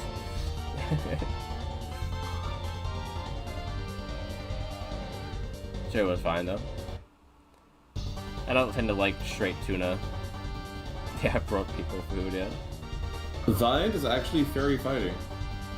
Fairy fighting, huh. Yeah, I forgot. A lot of the Paradox Pokemon don't adopt Steel. They just are metallic looking, I guess, and nothing else. Yeah. I think regardless, I was still right about the normal thing, because fighting type. Yeah. Fighting type is, yeah, strong gets normal type. Fighting Psychic, he said, right? Not Fighting Fairy? Oh, no, Fighting Fairy. Yeah, Fighting Fairy. Yeah, Fighting Fairy, I think I said. Yeah, which doesn't really matter for this, because it's not like they innately get their, advantages or anything, but yeah. Yeah. Okay. Alright, I guess EO is up next. Let's hit him with a Whirlpool. Alright. Going for the dot. Alrighty. You have $8. Are you okay, Evan? Going for the dot. Dot is a abbreviation for damage over time. Yeah. Let's see. Yeah, the paying for that surgery definitely, yeah, for sure. Oh, you're talking about that. Okay. Yeah, so I was talking to chat, yeah. But I will take your commentary. No, I just thought you misheard my dot and said dollar. I was like, oh no, it's dot damage over time, not dollar. Yeah, that's my bad. Yeah, that's fine. Whirlpool looks like it's a range move, so it uses his dex. It'll be 5 plus a d20.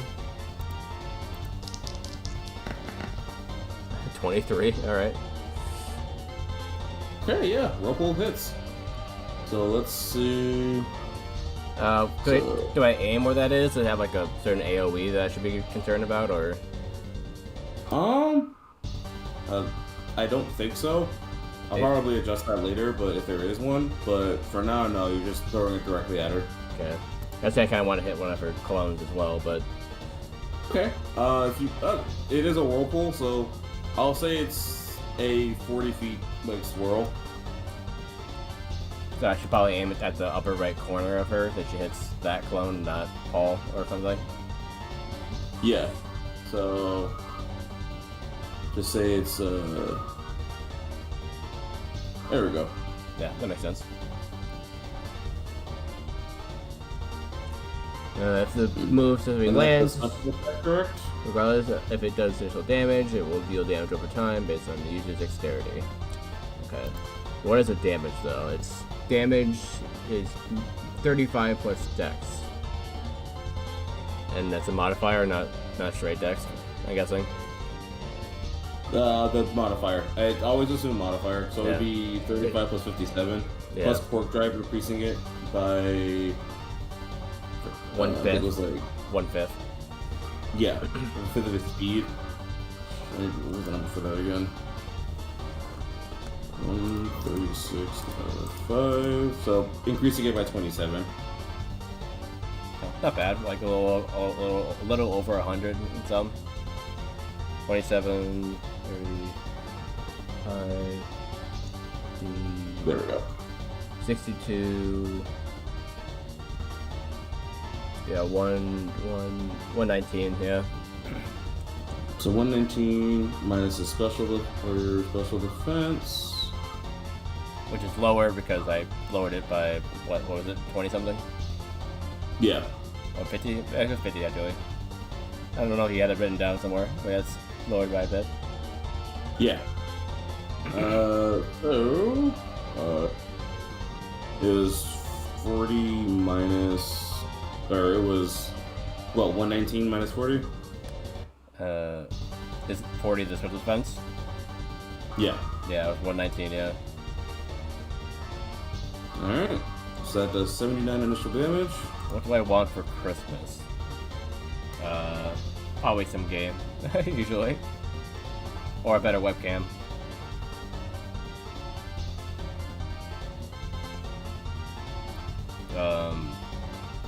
Or a better mic, I guess, too.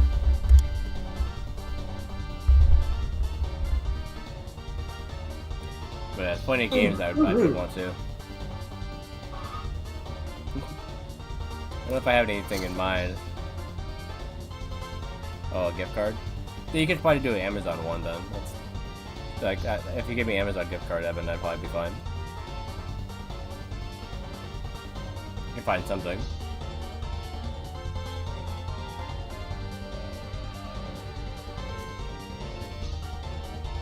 Oh, hey, autofill, okay. I was to say, gift card? Gotcha. So this from the guy who... like 4 turns, right? It didn't say how many turns. It just says you do damage over time. Alright. I don't know. I think it's like maybe 5. Like... Yeah, I think it's 5 turns. Most damage over time is like 5 turns. Right. So I'll just say right now this is turn 1. Yeah, I mean, I don't know. I have to look at the... What happened? I have to look at the things I get later. What happened to the... I deafened Mario Man and then all of a sudden the stream just crashed. What kind of timing was that? Alright. Now he's the one having internet issues? Or computer issues? And I'm not, I guess, anymore. That's interesting. But yeah, I just have to look into what some webcams and some mics. That might be the easier thing to find a link for. Welcome back. Oh, did it disconnect again? Yeah. Sheesh. Yeah, there's that. Yeah, okay. There you go. Oh, it didn't close again.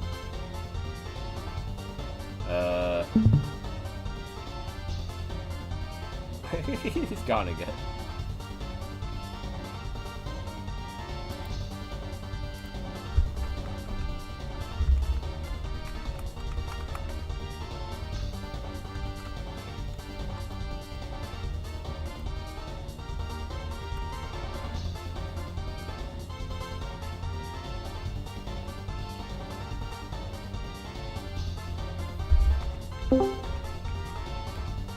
You're back again.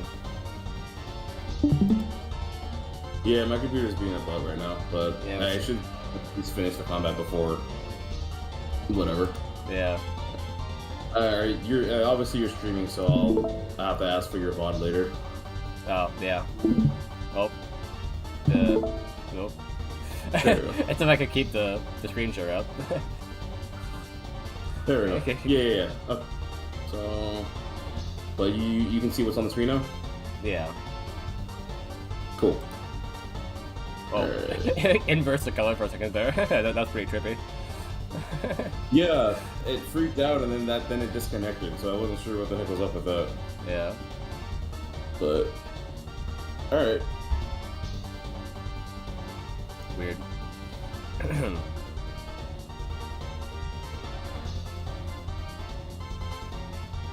Alright. Okay. So that was Eo's turn, right? I was asking if there's anything else you wanted to do before we swap. May move him. Have him swap with Stefan, with using his hyper booster, whatever thing. Hyper blower, yeah. So swap with Stefan. And then yeah, moving to the right. Yeah, that's fine. Okay.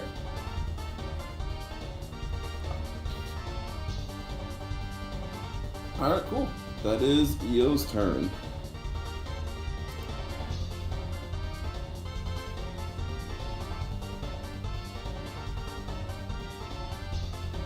I think. Yeah, so... Yep, so now it's Paul's turn.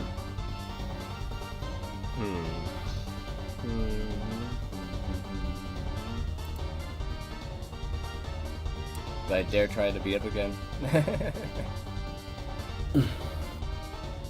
Oh wait.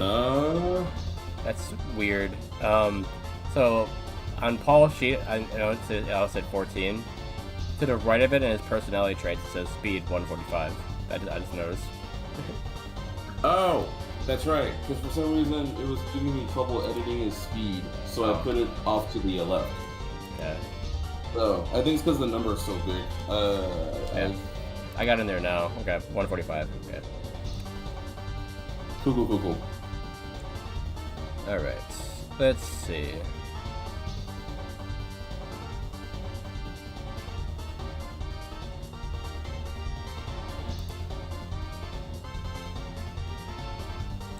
Let's go for a takedown. 90 plus strength, so 90 plus 85. 175. That's if it hits anyway. Other than that, it doesn't do any more additional damage. Okay, so let's roll for if it hits or not first. So 85, so 8 plus this, 23. That hits. I sunk your battleship. Alrighty, so you hit Should be one. Valiant for how much? Should be 175, because the 90 plus the strength, yeah. Alright, so that hits for 105. And then your friends do their follow-up attacks.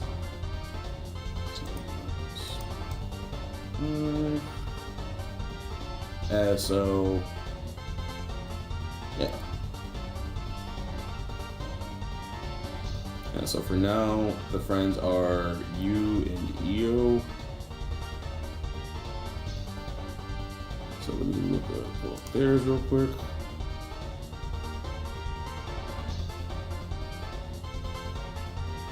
Just 35. And then yours is 87? I think so.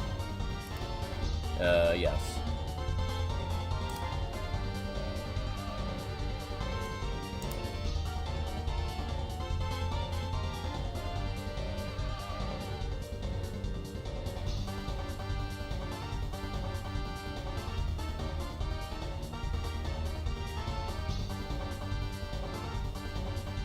Takedown lands. He takes a bit of recoil because of the armor, because of Asaba's AC.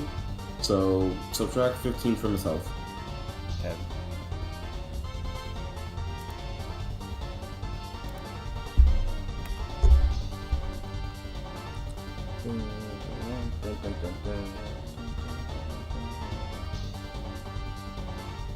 Was that just from that and not from the recoil? Or was that from the recoil? That was the recoil. Okay. 358. Okay. Cool. Okay, toss a berry to Richard, I guess. Hey. Toss a berry to your Corviknight. Toss a berry to your Richard. Yeah, Richard. Yeah. That actually sounds closer to Witcher. To your Richard. Alrighty. Okay, yeah. That's unless you want to do anything else. That's Paul's turn. Yeah. That's good. Next is yours. Oh yeah. It's always my turn. Oh, Leo did Paul, so I'm gonna put him here. And then push him to the right, and with that, I don't know. Yeah, sure. I'll displace rights this way. Okay, you want to push them further into the whirlpool? I guess. Wouldn't that push Stefan as well? It would push Stefan away, yeah. As long as it doesn't hurt him, I guess it doesn't really matter. No.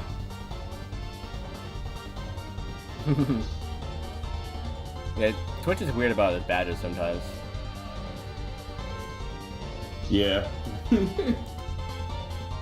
Yeah, I see the two, or the first one at least. Yeah, then the VIP badge.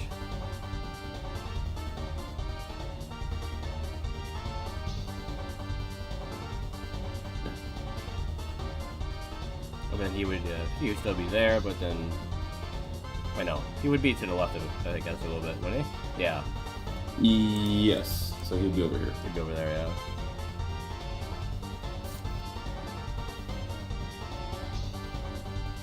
So he did all the follow-up attacks as well then? Yeah, that was just the result of EOS. I subtracted damage from all the other follow-up attacks. Yeah.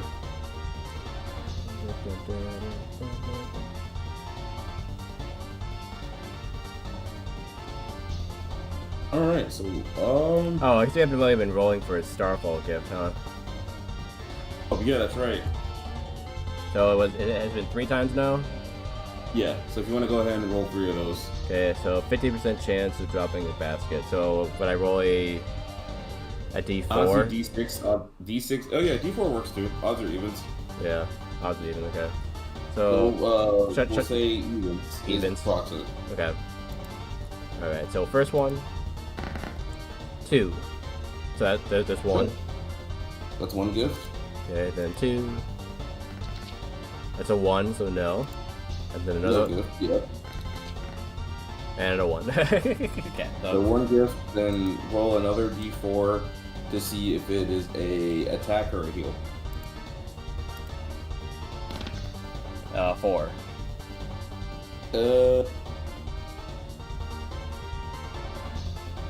I'll say it hits as an attack. So that's another follow up based off of the strength, so it's going to minus 35. If it was a heal, would it end up healing the enemy? No. Because that's how it works. Also, I'm saying it. Does it heal the enemy in game? In game it does. Yeesh. Yeah, no. I'll say that heals the party. You know, whoever you. It'll be probably like a very small amount.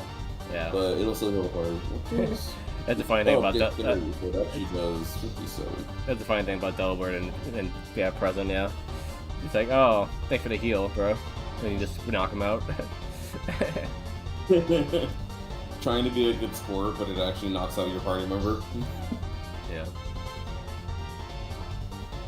Alright.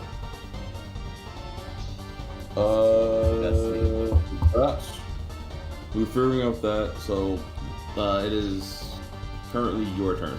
Sorry. Right. Yeah. I was just figuring out. Yeah. That. Yeah. Yeah. I guess I can't say I've had any other salt other than sea salt ever. Like, same for you, Mario Man. The only kind of salt you've ever had, Mario Man, is just regular sea salt. Yeah, sea salt or like Epsom salt. You know, the stuff that goes in the food. Bath salts. But I've had like sea salt like chips before, and they're pretty aight. Yeah. I haven't got all fancy with the salt. Alright, so, So they've only used double team. Well, no, they use Dazzling Gleam as well. Okay. Yeah, so you have access to that. Does Dazzling Gleam have any like effects besides just damage? I think it's. Let me check. I know hers does not, but let me make sure it doesn't have an overall effect. Okay.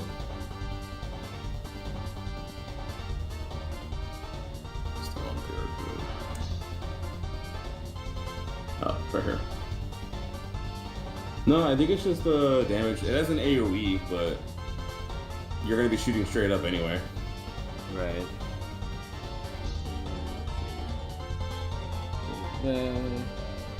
80 power.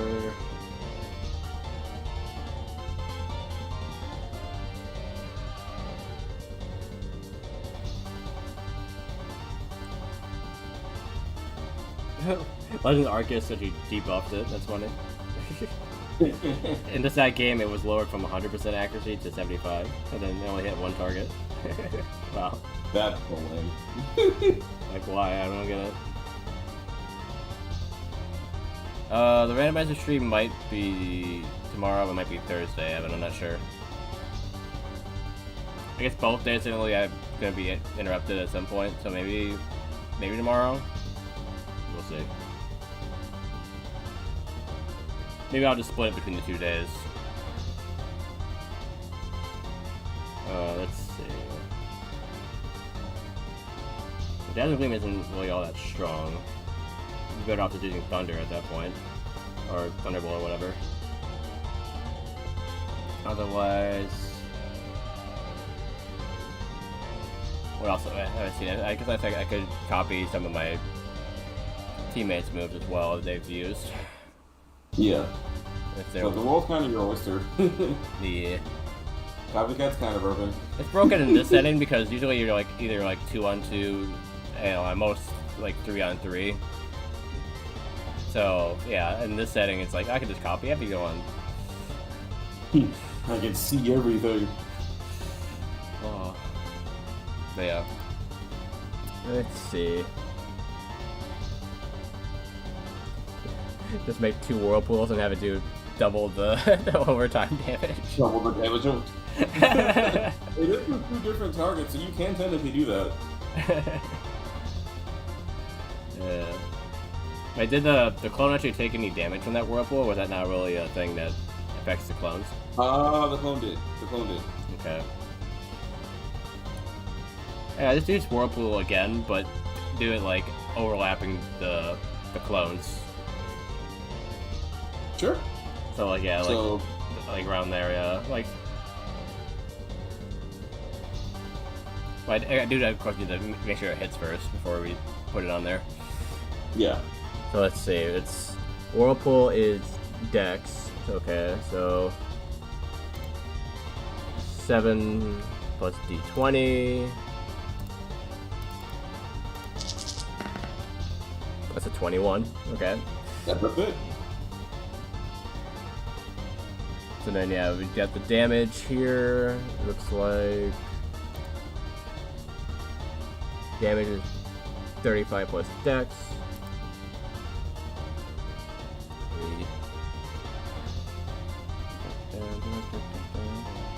76 plus 35. That's 111.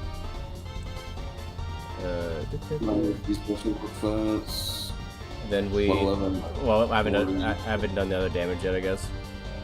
Oh yeah. Okay. Plus 11 divided by 2. That's 167. And then they take 1/4 additional damage with the Sweet Sun, I guess. Oh wait, when using physical attacks? No, it's not physical, never mind. Wait, have I been using Hidden Trick? The Dex had... Pokemon's damage can also count as a range move, allowing for Dex to add to damage. 1/2 Dex when using range attacks. It can be considered physical attacks half strength scaling. Wait, so am I adding half Dex? I don't get it. I don't know if I'm a half. You add half of your dexterity modifier to the if you Hidden Trick. to your totem. So Hidden Trick only procs if it's a range move, but it just also does if it's physical now because of how it works. Yeah, so basically, if it's a ranged move, you can add additional physical scaling. If it's a physical move, you can add additional dex scaling.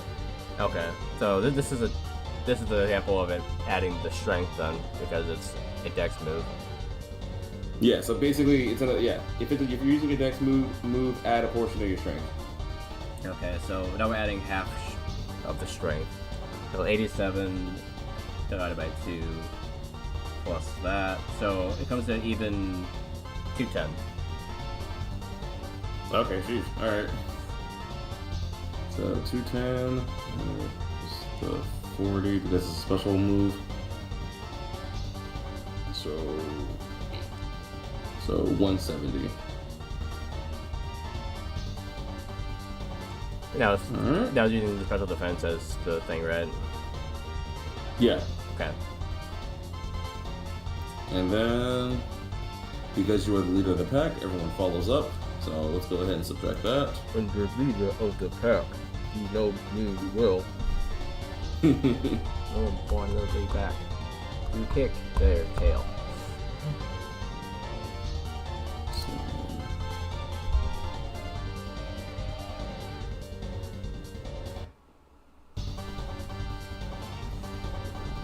My water gun fires in spurts. If it hits ya, it's gonna hurt. So that's 1, 2, 3, 4. Okay, so that's an additional 247 damage. Alright.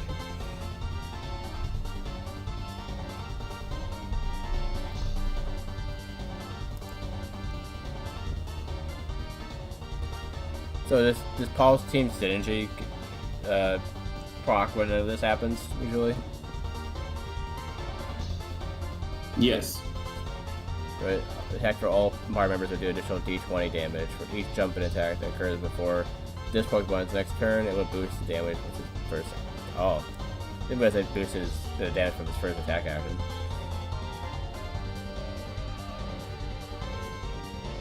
So it means to me that each of them do additional D20.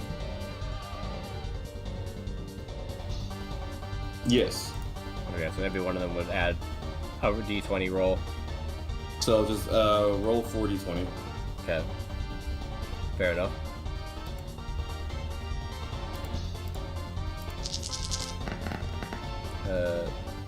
That was not 4. That was 2, right? How did I only roll 2? So that's 13 right now. Okay. And I roll 2 more. 18.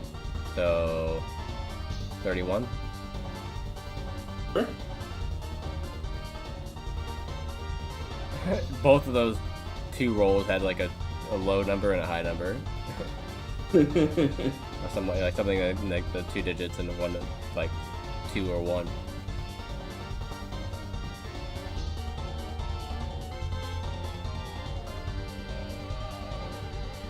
Alrighty.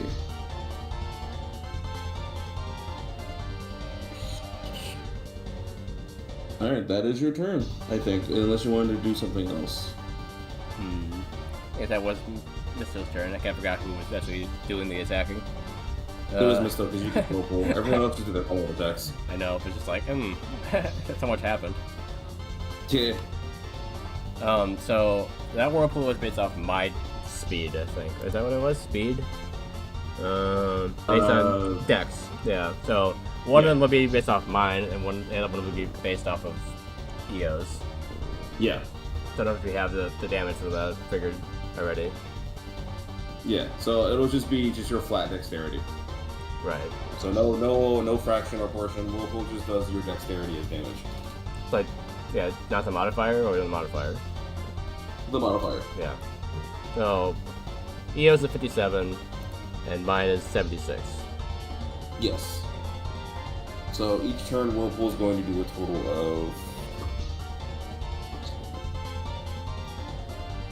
a total of 133 damage.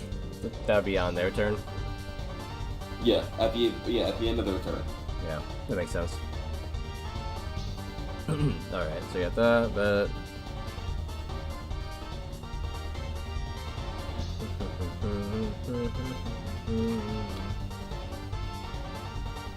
The only thing I can do as a bonus action is the stuff with my like string thing, but not like what do we do here.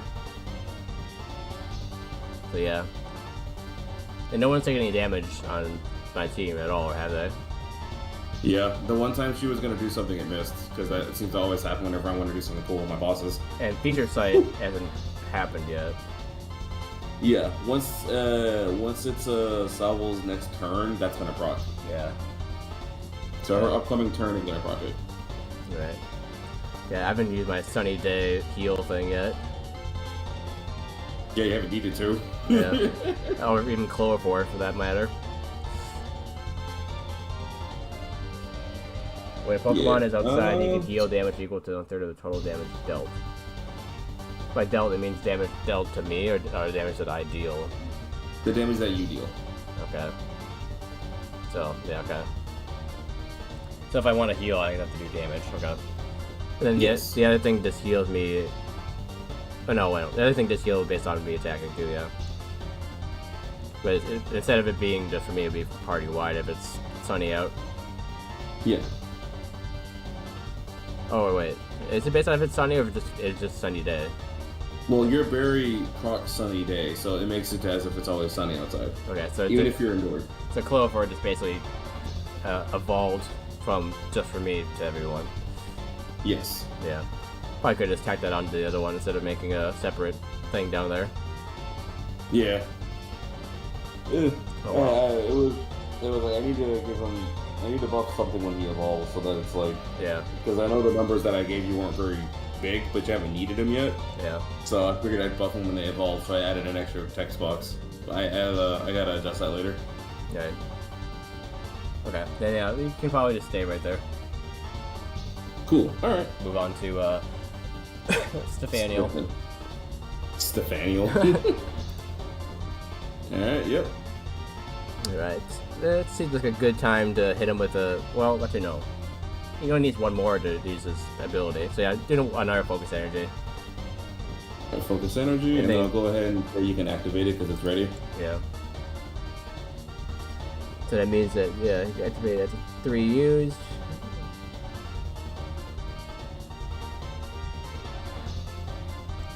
Innovate shield on allies, reducing damage received by half if they ever take any damage. Falcon will immediately counterattack and being shielded at target so they would attack. Up and straight modifier will increase by 10 instead of 5.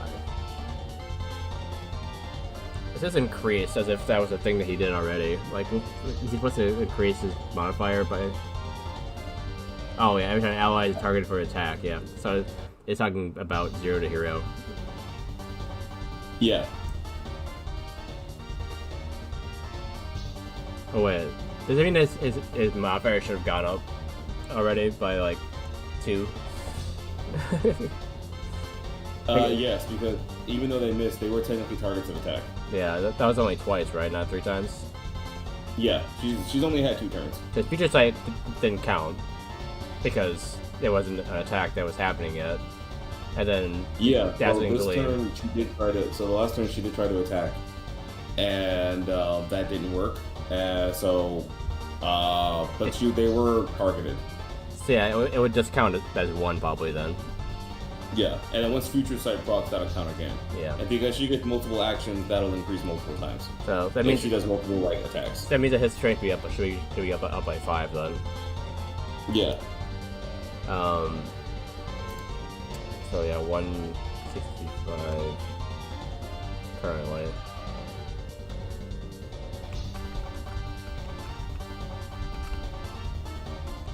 Oh. Okay. That was good. Which would be good because Future Sight will happen when he is in this mode, so it'll go up by 10 instead of by 5 now. Yeah. That's good. Alright, so... Alright. Yeah, he did that, okay, you can't move. Okay. Yeah, this should be good. Alright, now it is Richard's turn. Oh, Richard.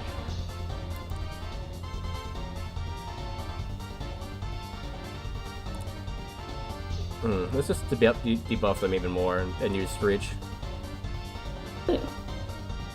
And Screech does what? Lowers defense by the AC, so same thing as the special defense 1, but with defense.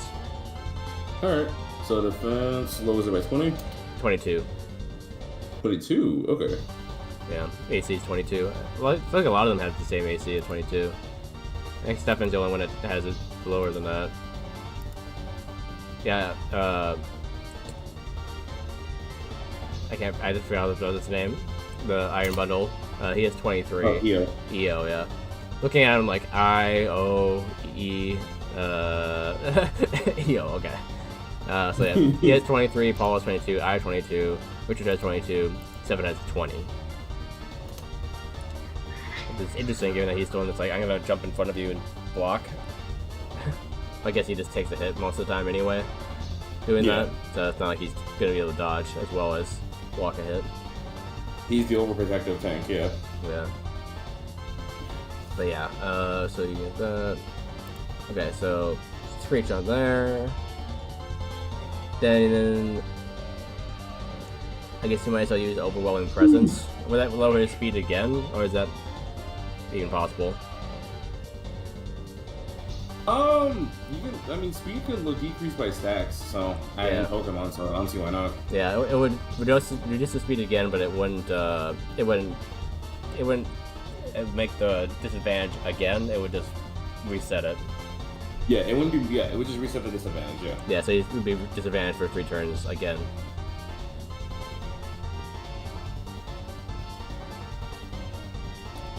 And you'd be taking an additional PP from the moves, right? Yes. So. And I guess he, yeah, and So double team can be twice. So her PP is at 11. that also would be unnerved because it's a buff move. That's right. So So that would be taking 6 away, not 4. it would cost 3 PP instead of 1. So then it would be 6, yeah. 6 each time. 6 each use. That's crazy. Yeah, because instead of it being just 1, like usually it's triple, but then double after that, I guess. Or double then triple, doesn't really matter. It's still 6. So I mean, since they use it twice, they've used 12 PP from double team. Does double team have 20, I think? Ultimate's 15. So that means they can't use it again. Yeah. Or wait, they can't use... Well, she Yeah. still has leftover PP, so I'll say she can use it one more time and then Yeah. never again. That seems fair. So she also used Future Sight, which I believe is because it's not a buff. It only take 2, right? Yeah, if you're saying it's just a regular one, yeah. So it'd be just double down.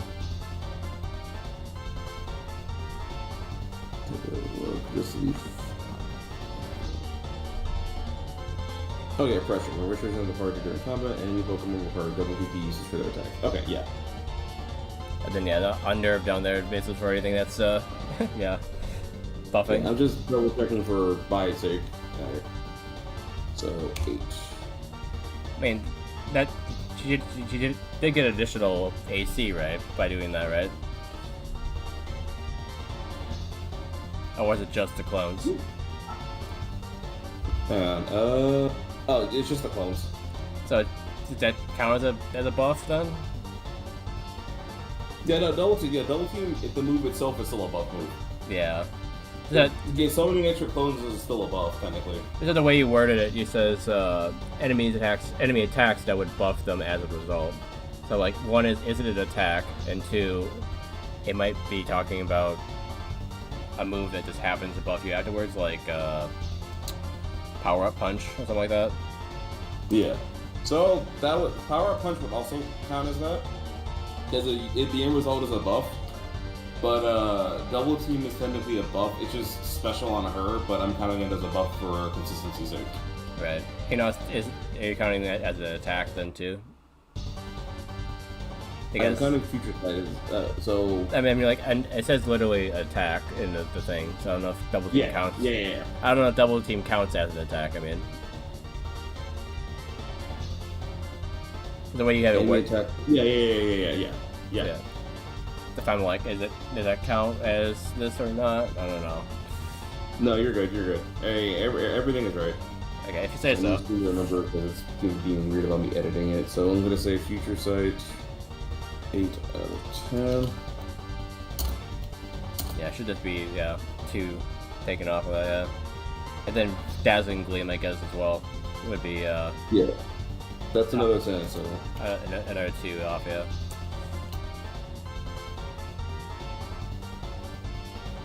all right, cool. Okay. Now back to Richard. Yes. He used the defense and all that, the tweak to lower the defense. Probably make him move so he can get more movement. So he'll grab You move 20, grab him, grab EO, and then fly 80. Oh, well, yeah, that direction. That's probably good, yeah. Just over here. Yeah, maybe like a little bit more up. So it'd be like 20, 40, 60, 80. So like to the left would be where he would be, yeah. Because otherwise, Yeah, okay. otherwise that would be 100, yeah. So it'd be further back that way, yeah. Yeah, so 2 plus 8. Yeah, that's another 100. Yeah, I was saying like if it was to the right a little bit, that would have been 100 instead of 80. Yeah. Cool. And what are the circles again? I don't remember seeing you put those down. Oh, shields. Oh, okay, that makes sense. Then I guess EO would just be Yeah, he would just be next to him. to the left, yeah.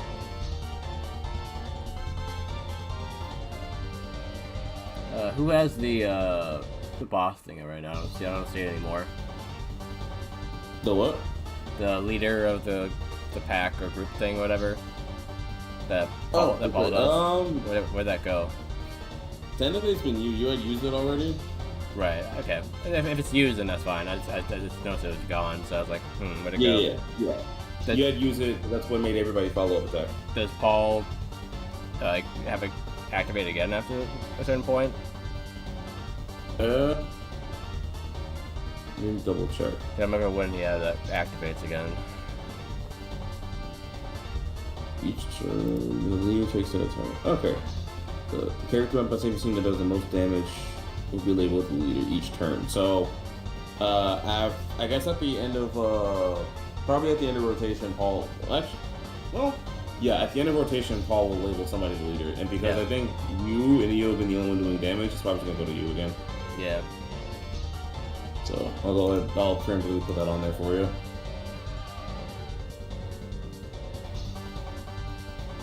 Okay. Cool. All right. Now it should be their turn. Yep. It is Salvo's turn. Or Salvo's turn. Everyone's kind of grouped up together, so I'm gonna go ahead and shoot. Yeah, I'll target you again, and use Dazzle Gleam in hopes of hitting Stefan as well. You mean Paul? Paul, yeah, gosh, jeez.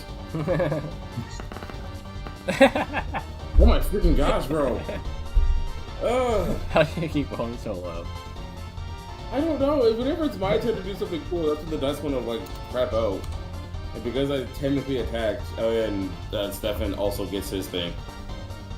Oh yeah. Future Sight does proc though, so I will go ahead and say these will hit. So Future Sight, by itself does 120 plus her dex, which is 105. So that's going to do 225. Okay. And then so at base to you. Okay, so 225 minus 160. 65 damage. This is turn to power for shield around allies, reducing damage by half. Paladin will immediately counterattack an enemy when shielded ally is targeted by an attack. Furthermore, whenever a shielded ally is attacked, Oh, yeah, I did say his Paladin's Kugri. Straight fire, will increase by 10 instead of 5. Okay, cool. So it'll hit you. Do you want Paladin to shield it? I'm wondering about that. At this point, he might take more damage than I would. Let's see. Well, 65 normally, but if I do 37, what if I do? Yeah, he would take about the same amount of damage actually. Just by doing half damage. Yeah.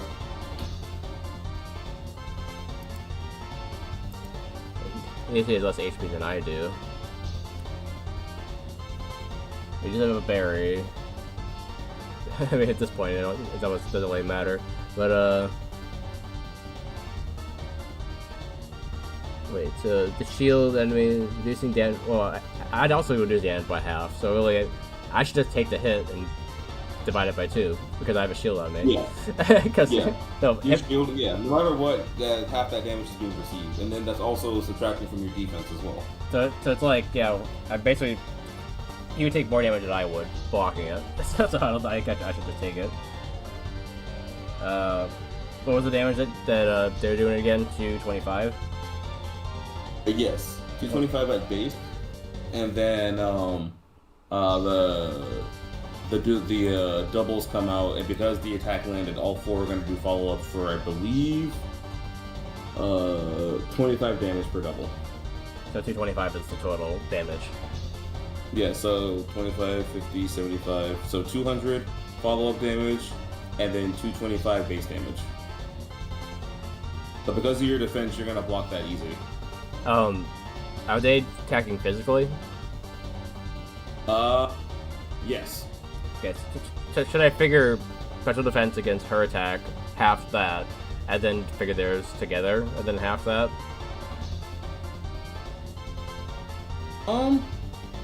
Sure. Because they're doing a different kind of damage than she is.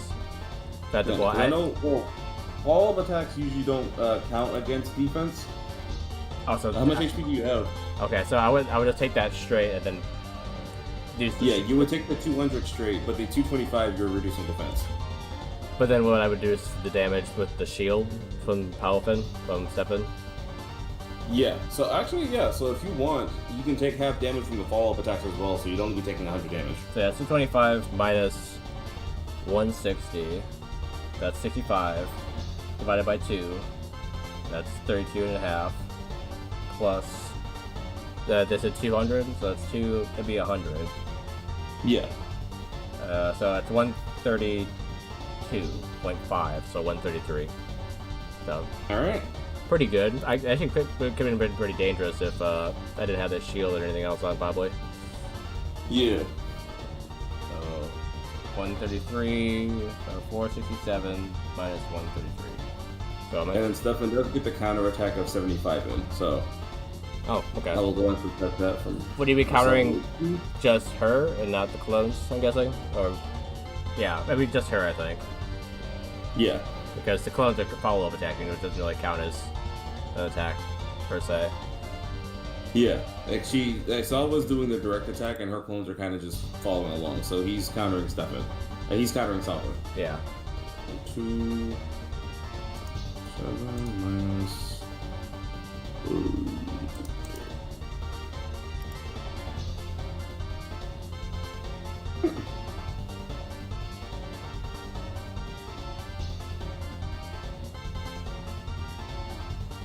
Alright, oh yeah, and his strength increases by 10 because of that, so. Yep, yeah, we got that in there. He's at 175 right now.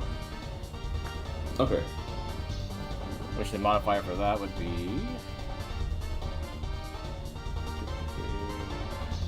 83. Okay.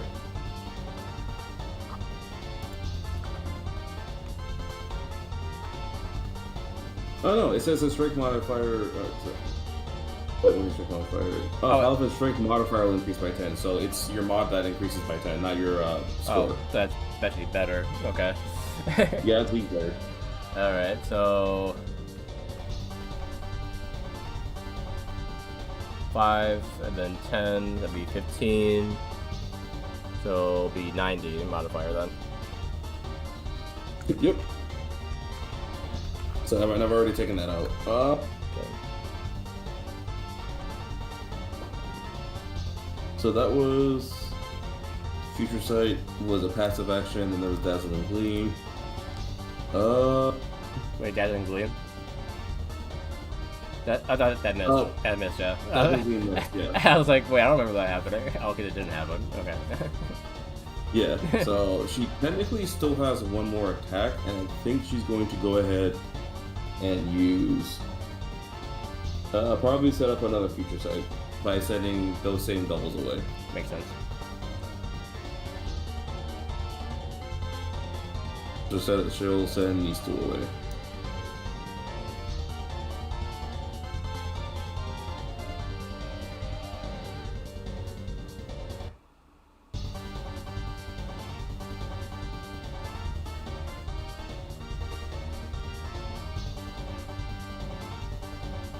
Alright, that'll be because Future Sight is an attack. I'm going to go ahead and say that now it's 6 out of 10.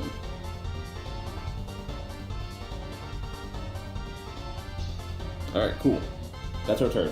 And now Whirlpool's damage, its effect, Hicks effect. Yeah, so for me, it would be, let's see, based on dexterity, so the modifier for me would be 76 damage. I think you already have it. You already have it, don't you? The 2 damage together. Yeah.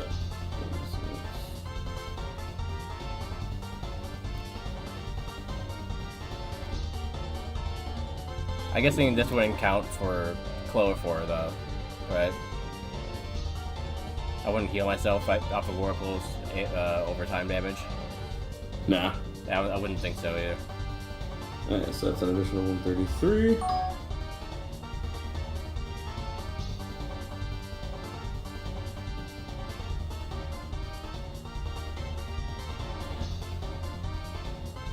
Alrighty.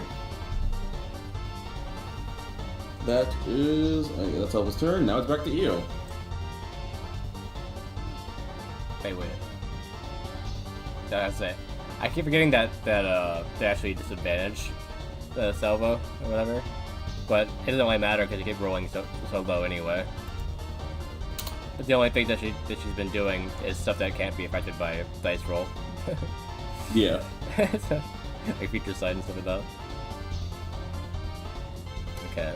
But that does come into play, I guess. We need to remember to do that disadvantage. So much stuff to keep track of. Yeah. So I figured giving you the character sheets would be easier. Yeah.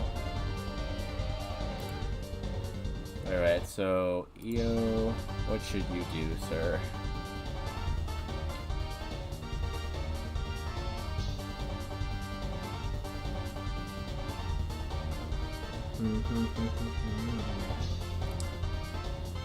Probably try for another Powder Snow. Probably just hit her from here, because that's 20, 40, 60, so yeah, I can just shoot from there. Yeah. So yeah, go for that. That's Dex. That'll be 5. That's 20. Is 20 enough? You roll a 20? Yeah, that hits. Okay. And then we roll for the freezing. That was a D10, right? Yeah. And then we roll for that. Yeah. That's a 6, so no. And then the damage was... damage plus Dex plus... wait, no, Dex plus 40. Damage equals Dex plus 40. Yeah. So 57 plus 40, 97. Special defense is... He also had 1/5 of the speed. That is true. So that's an additional 27.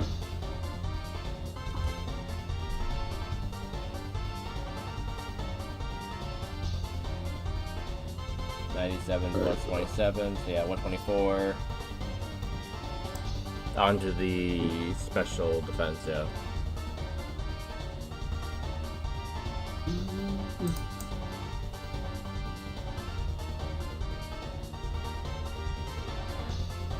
So 4. Okay.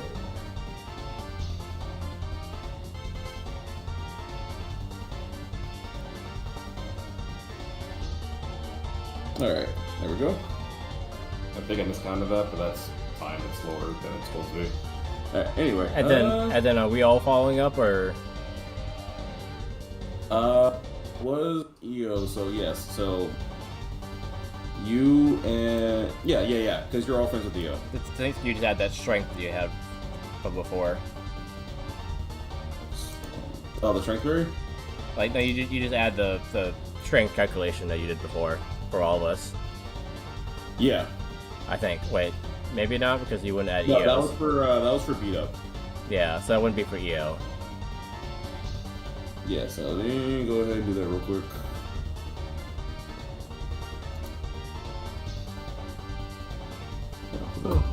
It's about 226 for you, by the way.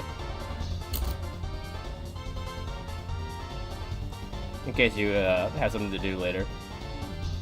Oh yeah. Yes, 226. Yeah. I'll cap it off at 3, and then I'll head out. Okay. But I'll save it so that everything's as is. Yeah, we'll have about half an hour then. Okay. Yeah. So, probably follow-up damage, just so I don't have to keep adding that. Is so 57 plus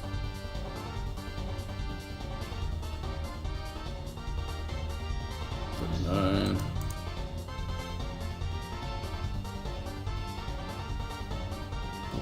Plus 75, 76. 87 and plus 5 total follow-up party damage will be 4, and then I'll subtract that from the user, which was the EO. So 34 minus 57. Alright, so 277 additional damage. Alright.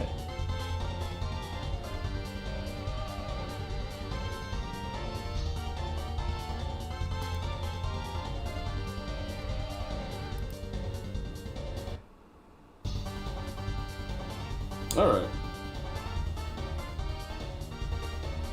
Cool. Alright. So that's good for EO. Anything else? Let's see.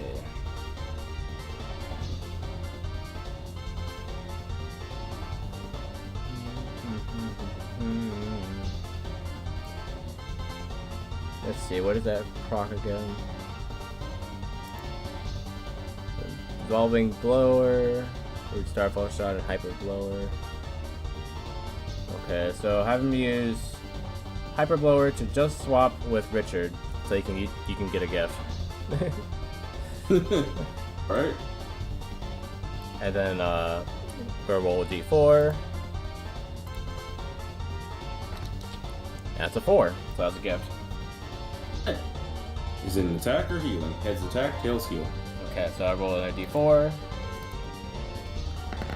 That is a 3, so we'll probably heal. Sure, yeah. Heal it's me. based off of its security, so it heals 57. 57 to me? Okay.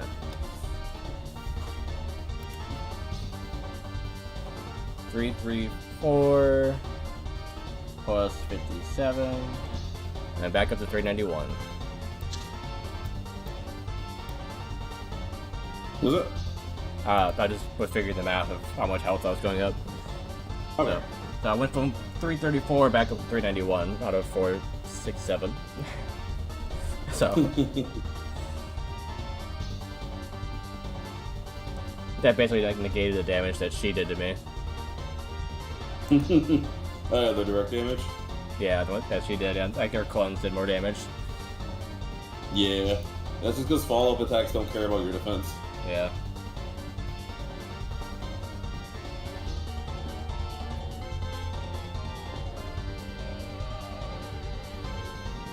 Alrighty.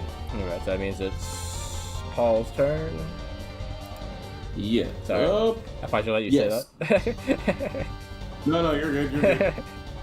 I just gotta my brain's starting to check out, so yeah, it's good that we're hitting this in 30 minutes. yeah. I'm just getting into the cycle, I guess, the pattern. Yeah. Let's see. So Paul's next. I wish that he would take some damage, but he hasn't yet. Oh, I know he has a little bit, just a little bit of damage. Yeah, because of the recoil. I don't think it's enough to do anything though. Yeah, she had targeted you when she used Future Sight, so Future Sight was going to be used on you no matter what. Yeah. But now that that's done, she can target somebody else. Yeah, his health isn't anywhere near 70%, so it won't do much. Let's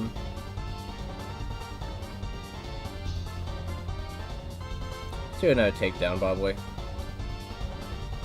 So strength, it'd be 8 plus 20. That's a 14? I think that misses. Yeah. That misses. Yeah, okay.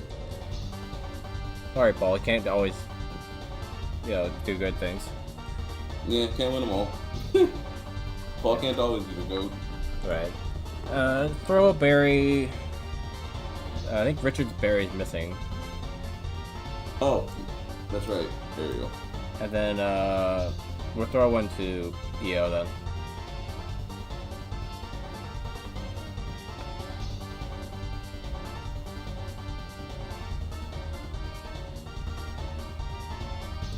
And then Paul will stay right there, so you can maybe take some damage.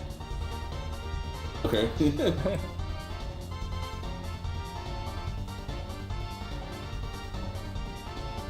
Alright, that's Paul's turn. Moving on to you. So let's see. I almost thought about using future sight at one point, but I don't know if it's going to be worth it. How strong even is future sight? Future Sight has a base 120 plus your dex. So it's a pretty strong move. I also do need to heal though. Well, I could probably just eat the berry for healing. Yeah. And I believe that's based off of his strength, Paul's strength, so you'd be healing for like 76. Yeah, that should be fine enough for healing. So I'll do that, and then I'll use future sight. So I will go. I'll just place a little grid here, so that. Oh, that's crazy. When I heal from 391 up 76, it landed exactly at my max health, like 467. Gosh. Like the math exactly landed on that. At least you need the heals this time, so they actually feel like they matter. Yeah. that was like my main thing. Is like, what if this does just like you have all these heals, but if you're not doing damage, they just sit there. Yeah. Usually I use the berry just to buff myself. Otherwise. Yeah, that's true. By the way, you get rid of that berry. Yeah. So I'll say future sight. I'll put a grid around Okay. him or her, and then that just happens no, 3 turns. Is it 2 turns from now or something? 2 turns. Yeah. Okay. And it's an automatic hit. Okay. Cool. Mhm. All right. So I got that. I think I will. I'll move. I don't think we're doing anything about disengaging out of combat, right? We can just move away without any concern. Yeah. Okay. So I'll move down. Opportunity attack. Yeah. Yeah, down and to the left of Paul. So like to the left a little bit more. Like right about there, yeah.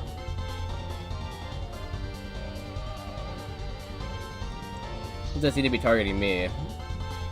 Best to put myself between, put Paul between me and them. Okay, just making sure Paul takes some damage so reversal actually has some value. Yeah. Gotcha. Right.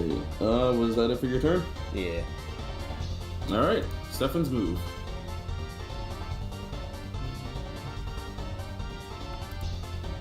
Nathaniel. Got more strength now with 90 mod. That's pretty good. Maybe I should actually have him do some attacking now that I've got his ability activated. He doesn't need to go for that anymore. Acrobatics is the strongest move with 110, so I'll probably use that. Sure. So it's 110 plus strength. It's strength, so since his strength mod is 90, he adds 9 to that roll. So Yep. 9. That's a 25. That does hit. Okay, then So one. that's a straight 200 minus his acrobatics is physical. Yep. So 200 minus 62. 38. And so. Oh yeah, EO and Richard can follow up attack on that. 138.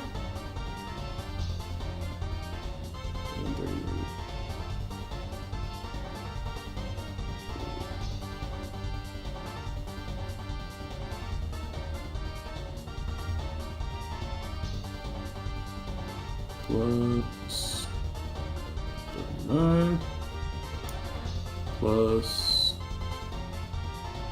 35 Oh, 57.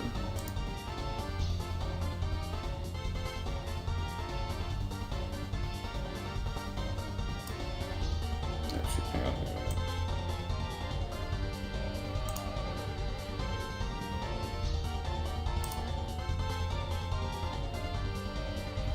There we go. And the shield thing with him is only gonna activate if they actually hit, I'm guessing. Oh, so I think it's just targeted. It's still like targeted, I think. I mean, like, So, if Paul hit or tried to attack and he missed, he wouldn't follow-up attack. yes. Okay. And my future sight would only work for that once it actually hits them. Okay. Yeah, once Future Sight hits, they'll follow up. Yeah. Okay, the way that it words it here, it says when it's launched, but I don't think Future Sight is technically launched until it actually activates. Yeah. So yeah. Yeah, you are setting it up to be launched. Right. I'm lighting the fuse on the rocket and waiting for it to go off. Yeah.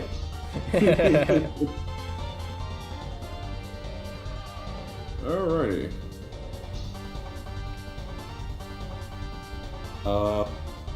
So Stefan did. Yeah, you did acrobatics. And, okay, so that was Stefan's turn. Yep. All right, cool. So all right, so next is Richard. Ricardo. He's the Harry Danza.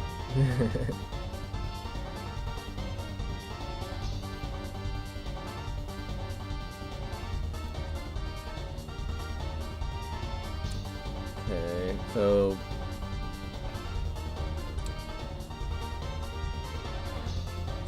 use 80 to move EO and him.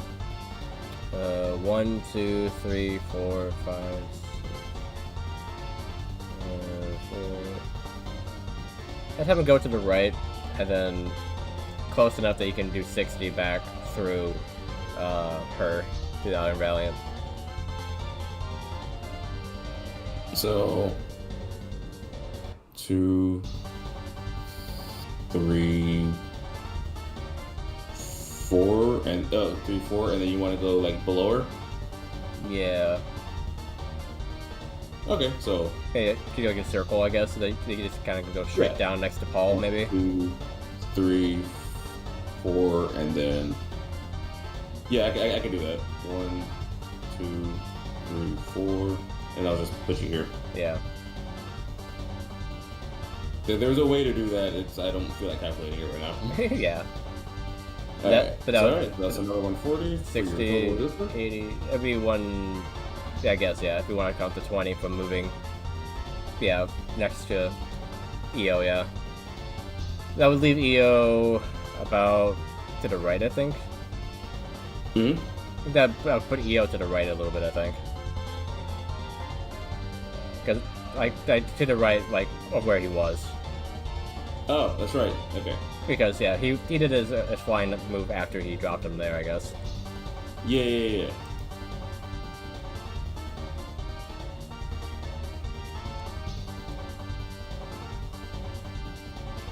I guess I should calculate if it actually hits or not here. Let's see. So that's his strength. So it'll be 3 plus d20. 7. Alright. That's fine. How close is he getting to his Gigantamax thing? You just used Dropek, right? Yeah. Alright, yeah, you reached it. Okay. Yeah, actually, oddly enough, it's exactly 1,000 feet. The math keeps adding up exactly right now. Okay. Can you activate it now then, or would you wait till next turn? Yeah. I'll consider it a reaction, so you can activate it now. Okay, Terrifying Tailwind and Gigantamax and AoE Overwhelming Presence onto the field. Okay. It also creates a Tailwind so powerful it increases the party's speed to much. So and much, gets an additional turn. so much that it gives them an additional turn. So basically, you basically reset the turn order and Go back Salva to- can attack before everyone else gets to go again. Yeah, so yeah. that's back to you. So by him going last, actually makes it really good because everyone gets to go, and then they get to go again. Yeah. All right. But he still has his bonus action, I guess, so he could. Oh no, he uses it to move. The overwhelming presence does activate again because of that, though. Yeah. So he would lower his speed again, and then he'd be at disadvantage for 3 turns again.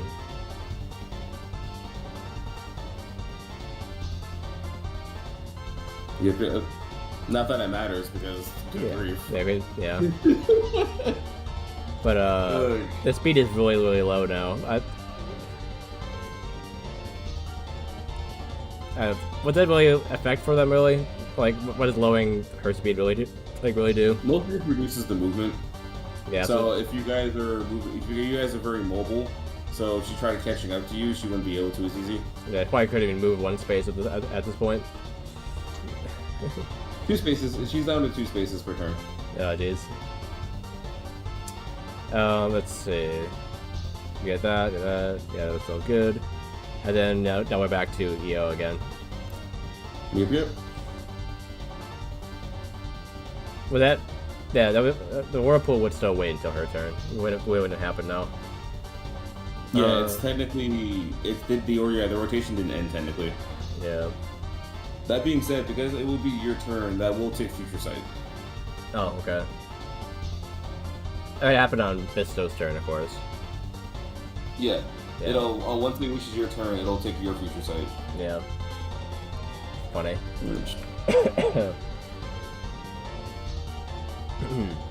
Alright, EO, what should we do here?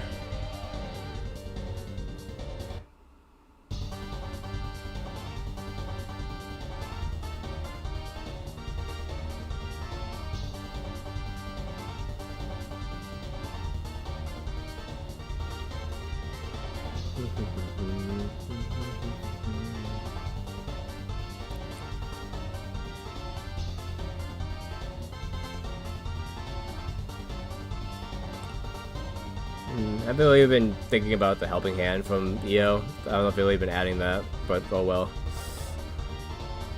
I think Helping Hand it's not a permanent set increase, right? Oh, is it just for the next one? It says. Yeah, I think it's just for that rotation. So if you want to do Helping Hand again, if you can't think of anything else. I mean, it just says increases party's damage by user strength. Does it say anything else? Okay, then I don't know. yeah, we'll just make it that because I'm pretty sure stacks don't reset after a certain point in Pokemon, so we'll just say that stacks. Yeah. I don't know. It's So- kind of another thing to keep track of. I don't know if I care about. Fair enough. I should be the one keeping track of it. Right. So, I'll just make a note to add. Yeah. So I'll helping. Let me add that to his thing so I can remember. It'd be 35 modifier.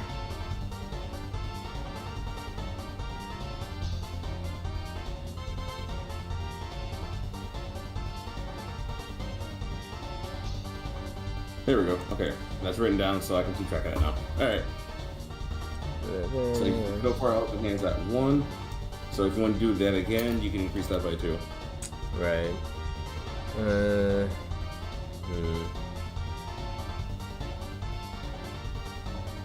Yeah, I guess. So, yeah, another time, so it'd be plus 70 now.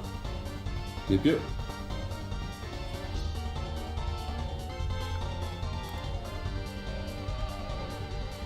Alrighty. So helping hand is gonna have him stay there. Yeah, I think so. Well, Cool. this teleport, let's have him swap with Richard, and then move down to, like, down at the bottom. Yeah, Okay. yeah. Just for the gifts.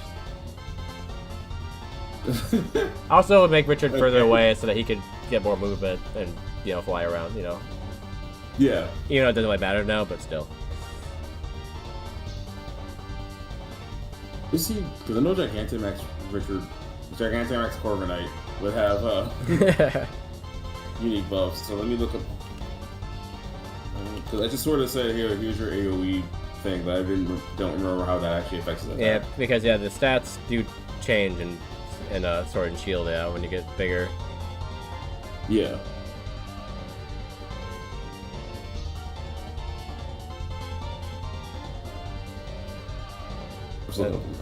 I'll roll for the present while you're doing that. Yeah. That's 2. The present. Okay. And then we'll roll for what it is. It's a 1, so that is healing again. Yep. Which nobody really needs it, because I have max health now. Yeah. And I think everyone else is too.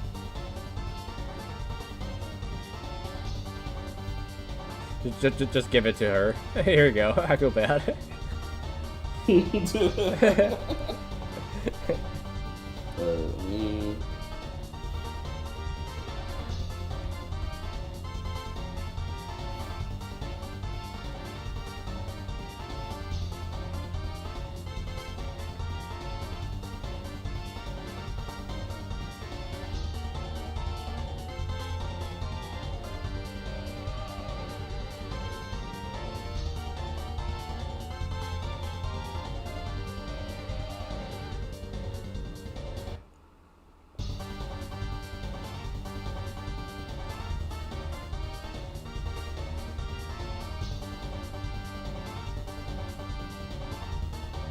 Okay, Mirai.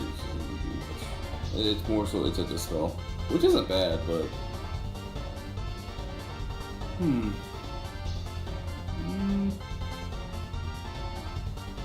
It doesn't want to tell me what. So let's see. Checking out the max score, right?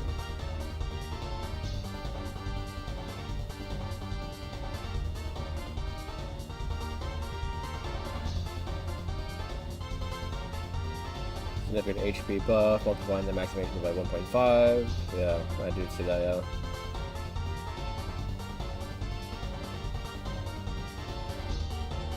So did I not? Look that up.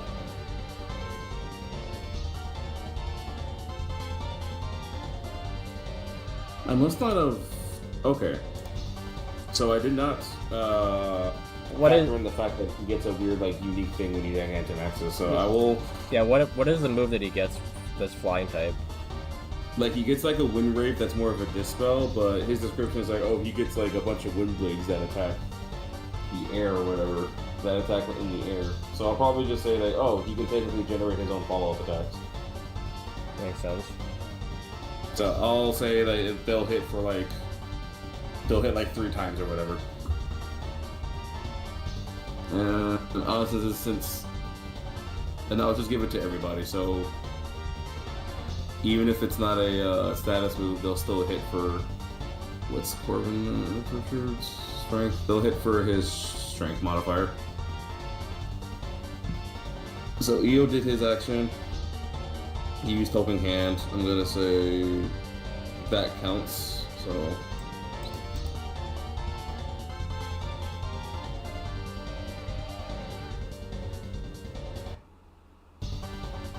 Okay, so next is... Okay, now it is actually just Paul's turn. Okay. Let's see.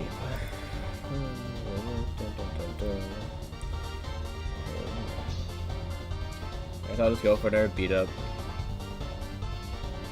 Another beat up? Alright. Okay, strength. Could be 8. What's that?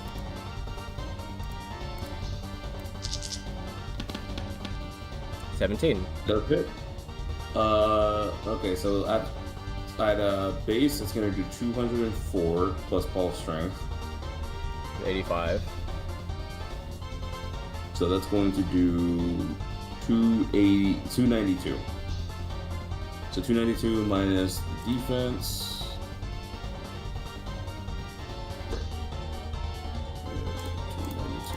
I don't think they follow up on this because this beat up is basically that, right? No. They would. They would follow up. Yeah. beat them up all together, then beat them up again all together. Yeah, it's Lucina's engage attack. Yeah. Alright. Let's see. I guess the Okay. the total you had for adding to beat up would be up by 15 because of Stefan's modifier going up. That's right. So plus 15 to that. And I think EO's thing is the damage afterwards, not the damage they did before. Yeah.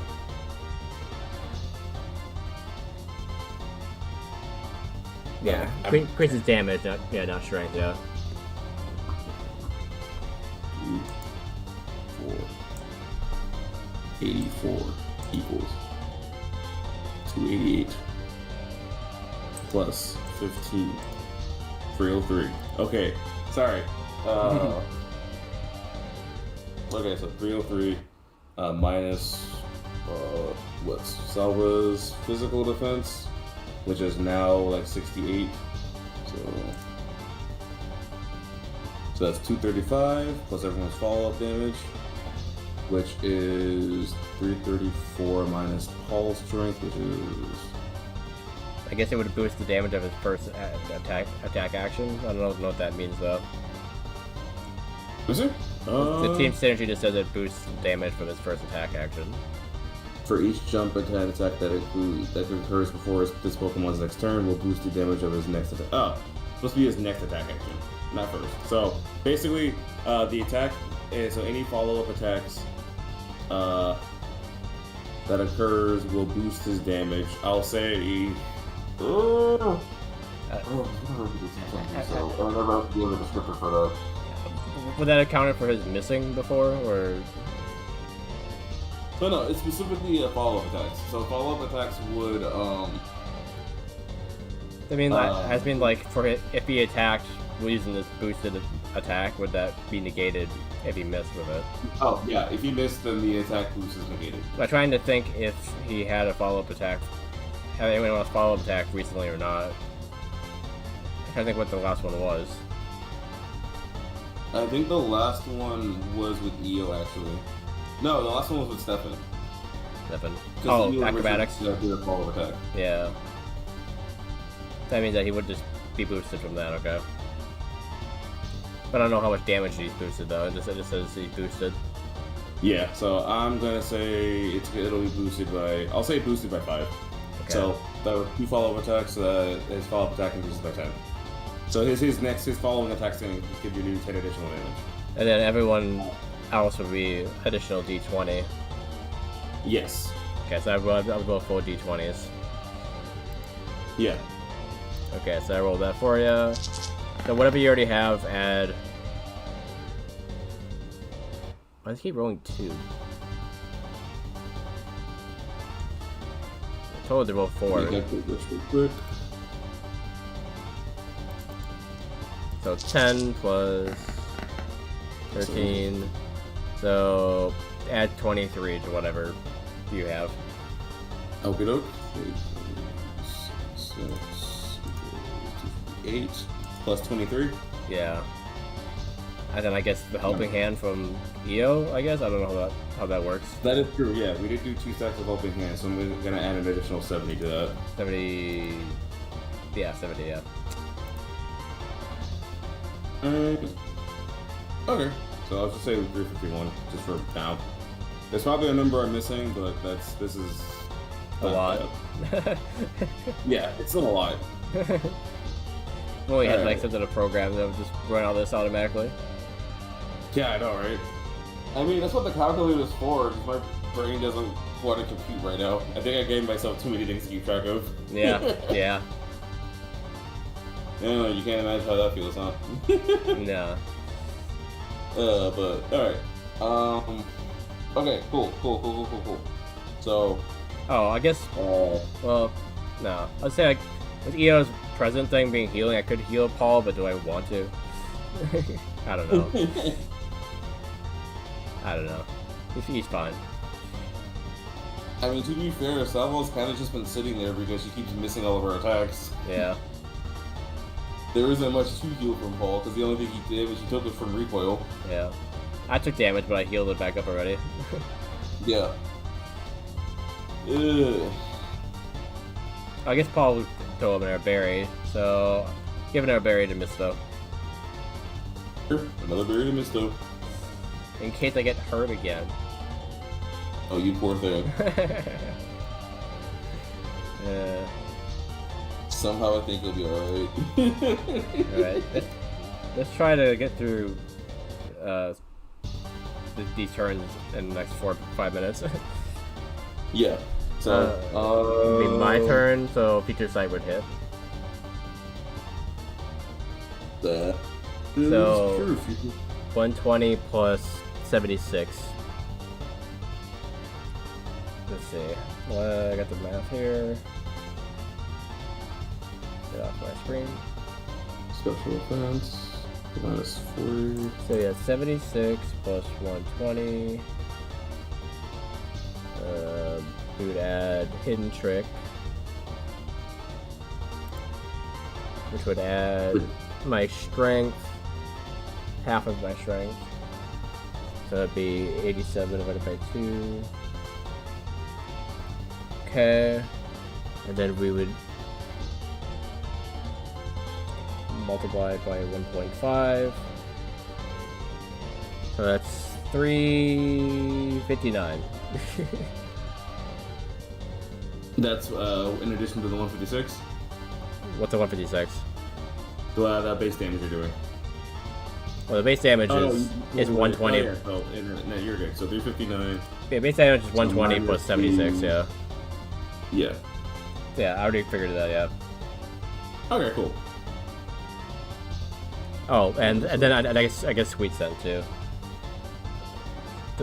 Would take an additional 1/4 damage. So Just divide that by 4. To 359. plus 359 divided by 4. 449. Alright, cool. 449. And then subtracting that from his special defense. Yeah, special defense. Yeah. keep it right. So that's like 40. So you're doing 409 damage. Yeah. And then everyone will follow up afterwards, I guess. Yep. Jeez. 409, 334. So I'll subtract this damage first. You never saw it coming. Take note of that.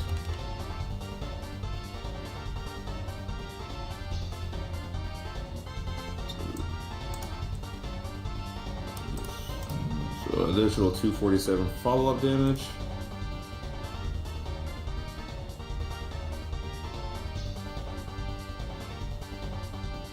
Cool.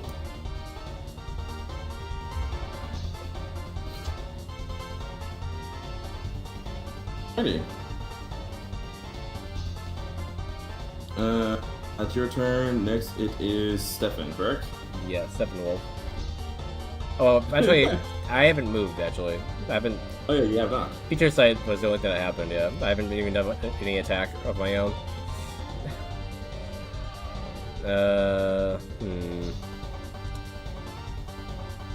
It's Petal Blizzard him.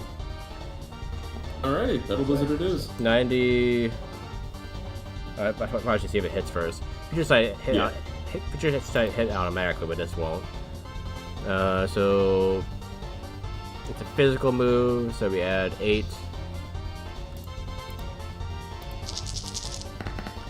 That's 19. That hits. Okay. Then we do the math again. So we got 90 plus 87. 177. It's a grass type move. Let's figure the hidden trick first. So we add Dex because it's the strength one. So plus 76 divided by 2. 215. And we got bonus damage from Protean. So times 1.5. Okay, then we times that by 1.5.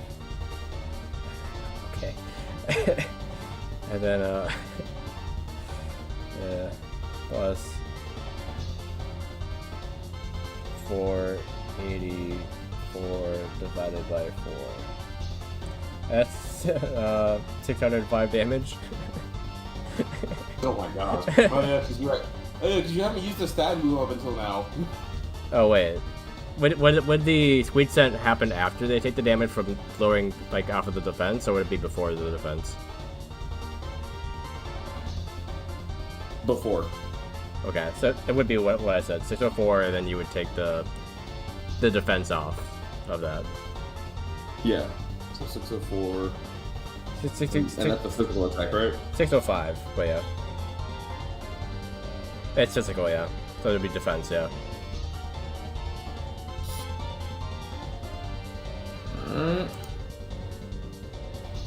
Would everyone follow up again after this second attack? Probably not. I mean, it's 2 attacks on my turn that I got from using Featured Sight, so I don't know. That is true. They were technically following up off that attack. Dude, this might actually kill her. Oh, jeez. Gosh, your late game bursts are freaking insane, dude. I mean, even before, it was, yeah. It's also your first time using a stab move all match, so like that explains why she hasn't like blown up yet. I was expecting this to be done like a cycle ago, but I was like, yeesh. Alright, what's it called? Yeah, so I'll go ahead and do everyone's follow-up damage.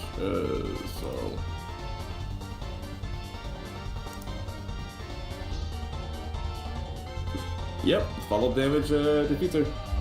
Jeez. At least I was right about finishing it off in the next 4 or 5 minutes, because that's 203 now. Or 303. Yeah, no, that additional occurred, like, I guess it was going to be finished one rotation no matter what, but Yeah. still. I'm taking it. I'm not gonna have time to do plot, so we'll end it at the battle itself, and then we'll continue the story afterwards. Seems good. Alright, cool. Alright, so that means I don't gotta save any of this. I can just reset everything later. Just throw it all in the garbage and move on. I will delete all this stuff off of here that's temporary. So strength mod is gone for Stefan. Richard is whatever. EO takes the helping hand off. Okay. And everyone else is back to their health. Well, yeah. Paul will take off his minuscule damage he took. Okay. Alright, I'll give you your... Obviously, I'll do all the leveling shenanigans later, but, Yeah. Not bad. I know that took a little bit, especially with all the things you had to keep track of. Yeah. I didn't realize Stefan was gonna add so many different things to keep mark on. Stefan, and then EO with helping hand, and then, yeah, the whirlpool. yeah, helping it, yeah. Like, they're great, but, like, I'm... It's weird having a game keep track of this stuff, and you having to do it yourself. Right. I see why D&D simplifies everything all the time. Yeah. Or finds a way to, have something else program it or calculate it. Yeah. But I think, I think this was good. This was a good session. All right, cool. Yeah. Did you have fun? Yeah, I mean, use my brain a lot, so I get, a little bit of headache, but Fair enough. nothing that will impede my day going forward. Good, alright. As long as that's not the case. I'm glad, so... Okay. Yeah, I guess I'll call it there for now. I'll go ahead and get ready to go do stuff. And I'll talk to you later, buddy. Yeah, and then everyone on stream, we'll see you next time. Have a fantastic rest of your day.